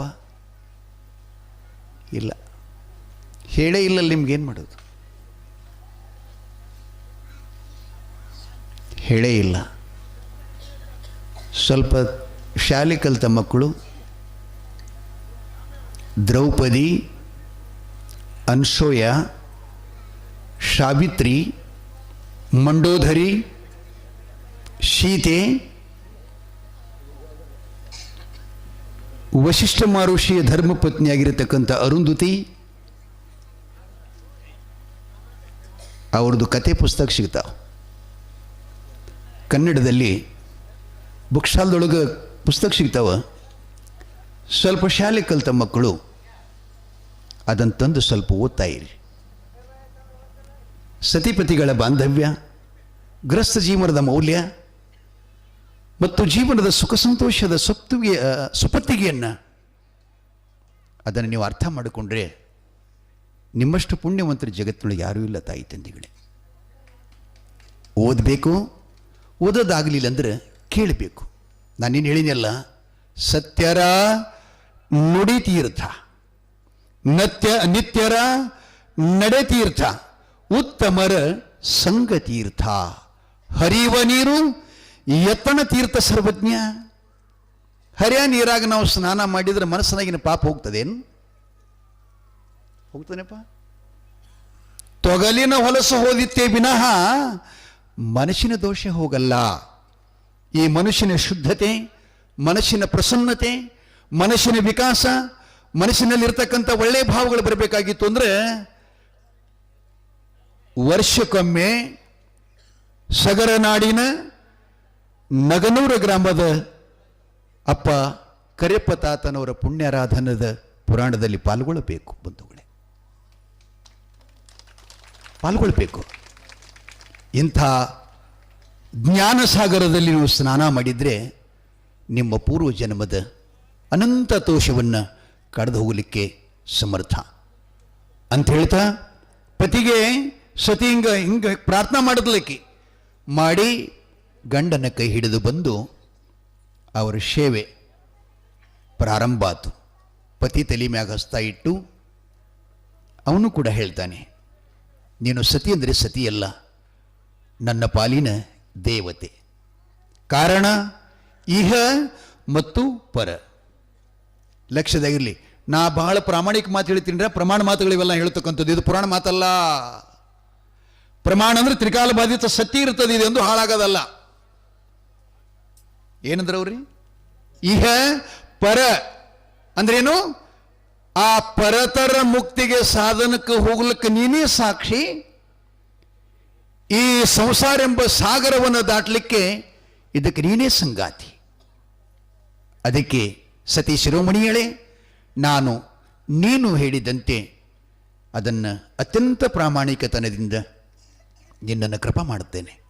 ಆದರೆ ನನ್ನ ಪಾಲಿನ ದೇವತೆ, ನೀನು ಊಟ ಮಾಡಿಸಾಗ ತಾಯಿ ಸಮಾನಳು, ಮನೆ ಕೆಲಸ ಮಾಡುವಾಗ ದಾಸಿಗಳಾಗಿ, ನನ್ನ ಅಂಗ ಸೇವೆ ಮಾಡುವಾಗ ಯಾರು ಮಾಡ್ತಾರೆ ಹೇಳ್ರಿ? ಗಂಡ ಒಂದು ಸ್ಥಿತಿಯಲ್ಲಿದ್ದಕ್ಕಂಥ ಸಮಯದೊಳಗೆ ಯಾರು ಬಂದು ಮುಟ್ಟಲ್ಲ. ಪತಿ ಬಿಟ್ಟು ಮತ್ತೊಬ್ಬರ ಕಡೆ ಯಾರ ಕಡೆನೂ ಕೂಡ ಜೋರು ಇರುವುದಿಲ್ಲ. ಒಬ್ರಿಗೊಬ್ಬರು ಹೊಂದಾಣಿಕೆಯಾಗಿ ಮಾತಾಡಿಕೊಂಡು ಇವ ಪೂಜಾ ಚಾಲು ಮಾಡ್ದ. ಯಾರ್ದ್ರಿ? ಕಳವಿ ನಾರಾಯಣಗೌಡ ಕಾಶಿಗೊಂಟ ಚಂದನಗಿರಿಪುರದ ಅರಸ ಬ್ರಹ್ಮಭೂಪಾಲ ಪರಮಾತ್ಮನ ಸೇವೆ ಮಾಡಲು ಹೊರಟ. ಸೇವಾ ಮಾಡ್ತಾನ್ರಿ. ಆದರೆ ಸಮಯ ಆಗ್ಯದ. ಪುರಾಣ ಸಮಯ ಆಗ್ಯದ. 9:32 ಆಗ್ತಾ ಇದೆ. ನಮ್ಮ ಬಾಬುಗೌಡ್ರು ಅವರು ಹೇಳಿದರು, ಯಪ್ಪ ಸ್ವಲ್ಪ ಬೇಗ ಚಾಲು ಮಾಡಿ, ಚಳಿ ಬಹಳ ಅದ. ನೀವು ಹೇಳಕತ್ತೀರಿ ಅಂದರೆ ಜನರಿಗೆ ಟೈಮಾಗಿ ಗೊತ್ತಾಗಲ್ಲ. ಅದಕ್ಕೆ ನೀವೇ ಟೈಮ್ ನೋಡಿ ಅದನ್ನು ಮಾಡ್ಕೋಬೇಕು. ಮತ್ತು ನಮ್ಮ ಗವಾಯಿಗಳು ಥಂಡ್ಯಾಗಿ ಹೋಗ್ಬೇಕಲ್ರಿ ಗಾಡಿ ಮೇಲೆ. ಈಗ ಕೆಂಬಾವಿಗೆ ನಾವಿದಾಗನ ಕೋಣಿ ಸೇರಿಬಿಡ್ತೀವಿ ರೀ ಹೊಚ್ಕೊಂಡು. ಅವ್ರು ಇನ್ನೂ 10-15 ನಿಮಿಷ 20 ನಿಮಿಷ ಆ ಚಳಿಯಾಗ ಮಾಡ್ಕೋತ ಹೋಗಿ ಬ್ಯಾಸಗಾಗಬೇಕಾದ್ರೆ 2 ತಾಸು ಬೇಕ್ರಿ. ಬ್ಯಾಸಿಗೆದ್ದು ನೀರು ದೌಡ ಕಾಯ್ತದೆ, ಥಂಡಗಾದ ನೀರು ದೌಡ ಕಾಯಂಗಿಲ್ಲ. ಯಾಕೆ ನಾ ಇಲ್ಲಿ ನೋಡಕತ್ತೀನಿ ಕುಲಕರ್ಣಿಯವ್ರ ಮನ್ಯಾಗ. ಆಗಿಂದಾಗ ಬೋರ್ನಾಗಿನ ನೀರು ಒಲೆ ಮ್ಯಾಗ ಇಟ್ಟೇವು ಅಂದ್ರೆ 10 ನಿಮಿಷದ ಕಾಯ್ತಿರ್ತರ್ದಿ. ಬ್ಯಾರಲ್ದ ನೀರು ಹಾಕದಂದ್ರೆ 2.5 ತಾಸು ಬೇಕ್ರಿ. ಅವು ಬೆಚ್ಚಗೆ ಮಾಡಿ ಸ್ನಾನ ಮಾಡ್ಕೊಂಡು ಇಲ್ಲಿ ಬರಬೇಕಾದ್ರೆ ಇವತ್ತು 8 ಗಂಟೆ ಆಯ್ತು ರೀ. ಅಪ್ಪವ್ರು ಅವಾಗೆ ಫೋನ್ ಹಚ್ಚಿರು 7:15. ನಾನು ಮುಗ್ದಿತ್ತಿಲ್ಲ, ಏನು ಮಾಡೋದು? ಅದಕ್ಕೆ ಪ್ರತಿಯೊಂದೆಲ್ಲ ಲಕ್ಷ್ಯದಾಗಿರಲಿ. ಜೀವನದೊಳಗೆ ಸಾವಧಾನ ಇರಬೇಕು. ಯಾವ ಕೆಲಸ ಯಾವುದನ್ನು ಯಾವ ರೀತಿಯಾಗಿ ಮಾಡಬೇಕಂದ್ರೆ ಅನುಭವ. ಜ್ಞಾನದಕ್ಕಿಂತಲೂ ಅನುಭವ ದೊಡ್ಡದ. ಲಕ್ಷ್ಯದಾಗಿರಲಿ. ಅನುಭವ ಅಂದರೆ ಪ್ರತ್ಯಕ್ಷ ಅದನ್ನು ಮಾಡಿದ್ದು ಕರ್ಮದ ಅನುಭವ ಇರ್ತಿರ್ತದೆ. ಅದಕ್ಕಾಗಿ ತಾವುಗಳು ಅನುಭಾವಿಗಳ ಸಂಘ ಸದಾ ಮಾಡ್ತಾ ಇರಬೇಕು ಅನ್ನುವಂಥ ಮಾತನ್ನು ಹೇಳ್ತಾ, ಸೇವಾ ಹಿಂಗೆ ಚಾಲು ಮಾಡಿದ್ರಿ ಅವ್ರಿ ಬಹಳ ಯಾವುದೂ ಅಪೇಕ್ಷೆ ಇಲ್ಲ. ಇಂಥವರ ಬೇಕು ಮತ್ತು ನಾನೇ ಮಾಡ್ತೀನಿ ಪೂಜೆ ಅನ್ನೋದು ಸಹಿತ ಮರೆತು ಭಗವಂತನ ಸೇವೆ ಮಾಡ್ತಿದ್ದ. ಆ ಭರಮ ಭೂಪಾಲನ ಸೇವೆಗೆ ಮೆಚ್ಚಿ ಪರಮಾತ್ಮ ಹೇಳ್ತಾನೆ, ಇಲ್ಲಿ ತನಕ ಇಂಥ ಸೇವಾ ಮಾಡೋರು ನನ್ನ ಸನ್ನಿಧಾನಕ್ಕೆ ಯಾರೂ ಬಂದಿಲ್ಲಪ್ಪ. ನಿನ್ನ ಸೇವೆಗೆ, ನಿನ್ನ ಭಕ್ತಿಗೆ, ನಿನ್ನ ಪೂಜಾಕ ನಾನು ಪ್ರಸನ್ನಾಗೀನಿ. ಇನ್ನು ಮೇಲೆ ನಿನ್ನ ಹೊರತಾಗಿ ನನ್ನ ಗದ್ದುಗೆ ಮುಟ್ಟಲು ಅವಕಾಶ ಯಾರಿಗೂ ಇಲ್ಲ ಅಂತ ಹೇಳ್ದ. ಅಂದ್ರೆ ಇದ್ರ ಅರ್ಥ ಏನು? ಅವ ಕಾಶಿ ಯಾತ್ರೆ ಮಾಡಿಕೊಂಡು ಗಂಗಾಜಲ ತಂದು ಪೂಜಾ ಮಾಡಕ್ಕೆ ಬಂದ್ರು ಅವನಿಗೆ ನನ್ನ ಪೂಜಾ ಮಾಡ್ಲಿಕ್ಕೆ ಗುಡಿ ಒಳಗೆ ಪ್ರವೇಶ ಇಲ್ಲ. ನಾ ಹಂಗೆ ದ್ವಾರಪಾಲಕರಿಗೆ ಹೇಳ್ತೀನಿ, ಸಾಕ್ಷಾತ್ ಪರಮಾತ್ಮನೇ ಹೇಳಿದ್ದಾನೆ. ಭರಮದೇವರು ಪೂಜಾ ಚಾಲು ಮಾಡ್ಯಾನ.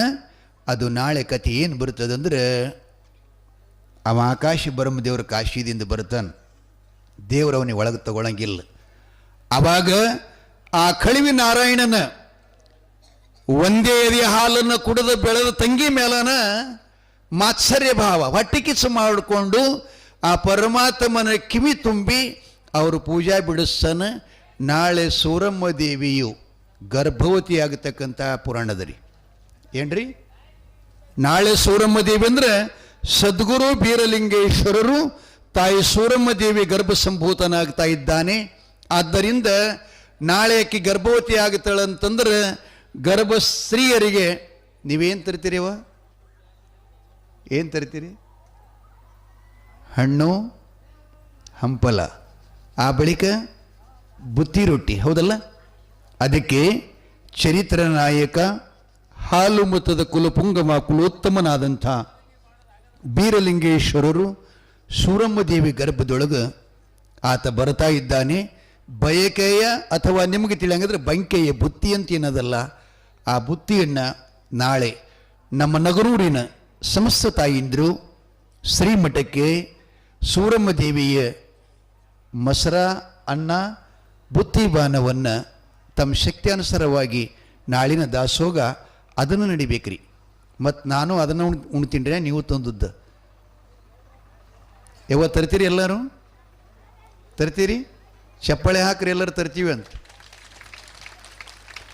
ಇದು ಆಣಿ ಮಾಡ್ದಂಗೆ ಐತ್ರಿ. ಮತ್ತು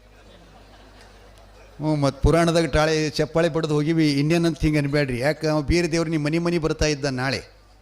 ಅದಕ್ಕಾಗಿ ಸದ್ಗುರುವಿನ ಆ ಒಂದು ಕಾರ್ಯಕ್ರಮಕ್ಕೆ ತಾವೆಲ್ಲರೂ ನಿಮಗೆ ಶಕ್ತಿಯಾನುಸಾರವಾಗಿ ಎಲ್ಲರೂ ಕೂಡ ರುಚಿ ಬುತ್ತಿಯನ್ನು ತಂದು ಭಗವಂತ ಕರೆಪತಾತನವರ ಪುಣ್ಯರಾಧನಾ ಕಾರ್ಯಕ್ರಮದ ಅಪ್ಪ ಬೀರೇಶನ ಗರ್ಭದ ಬುತ್ತಿ ಅಂಥೇಳಿ ತಿಳ್ಕೊಂಡು ಮಹಾಪ್ರಸಾದ ತಾವೆಲ್ಲ ತನ್ನಿ. ಆ ವಿಷಯ ನಾವು ನಾಳೆ ಕೇಳೋಣ. ನಿಮ್ಮೆಲ್ಲರಿಗೂ ಒಳ್ಳೆಯದಾಗಲಿ ಅಂತ ಪ್ರಾರ್ಥಿಸಿ ಪುರಾಣಕ್ಕೆ ವಿರಾಮ ಕೊಟ್ಟು ಮುಂದಿನ ಕಾರ್ಯಕ್ರಮಕ್ಕೆ ಅನುವು ಮಾಡಿಕೊಡ್ತಾರೆ.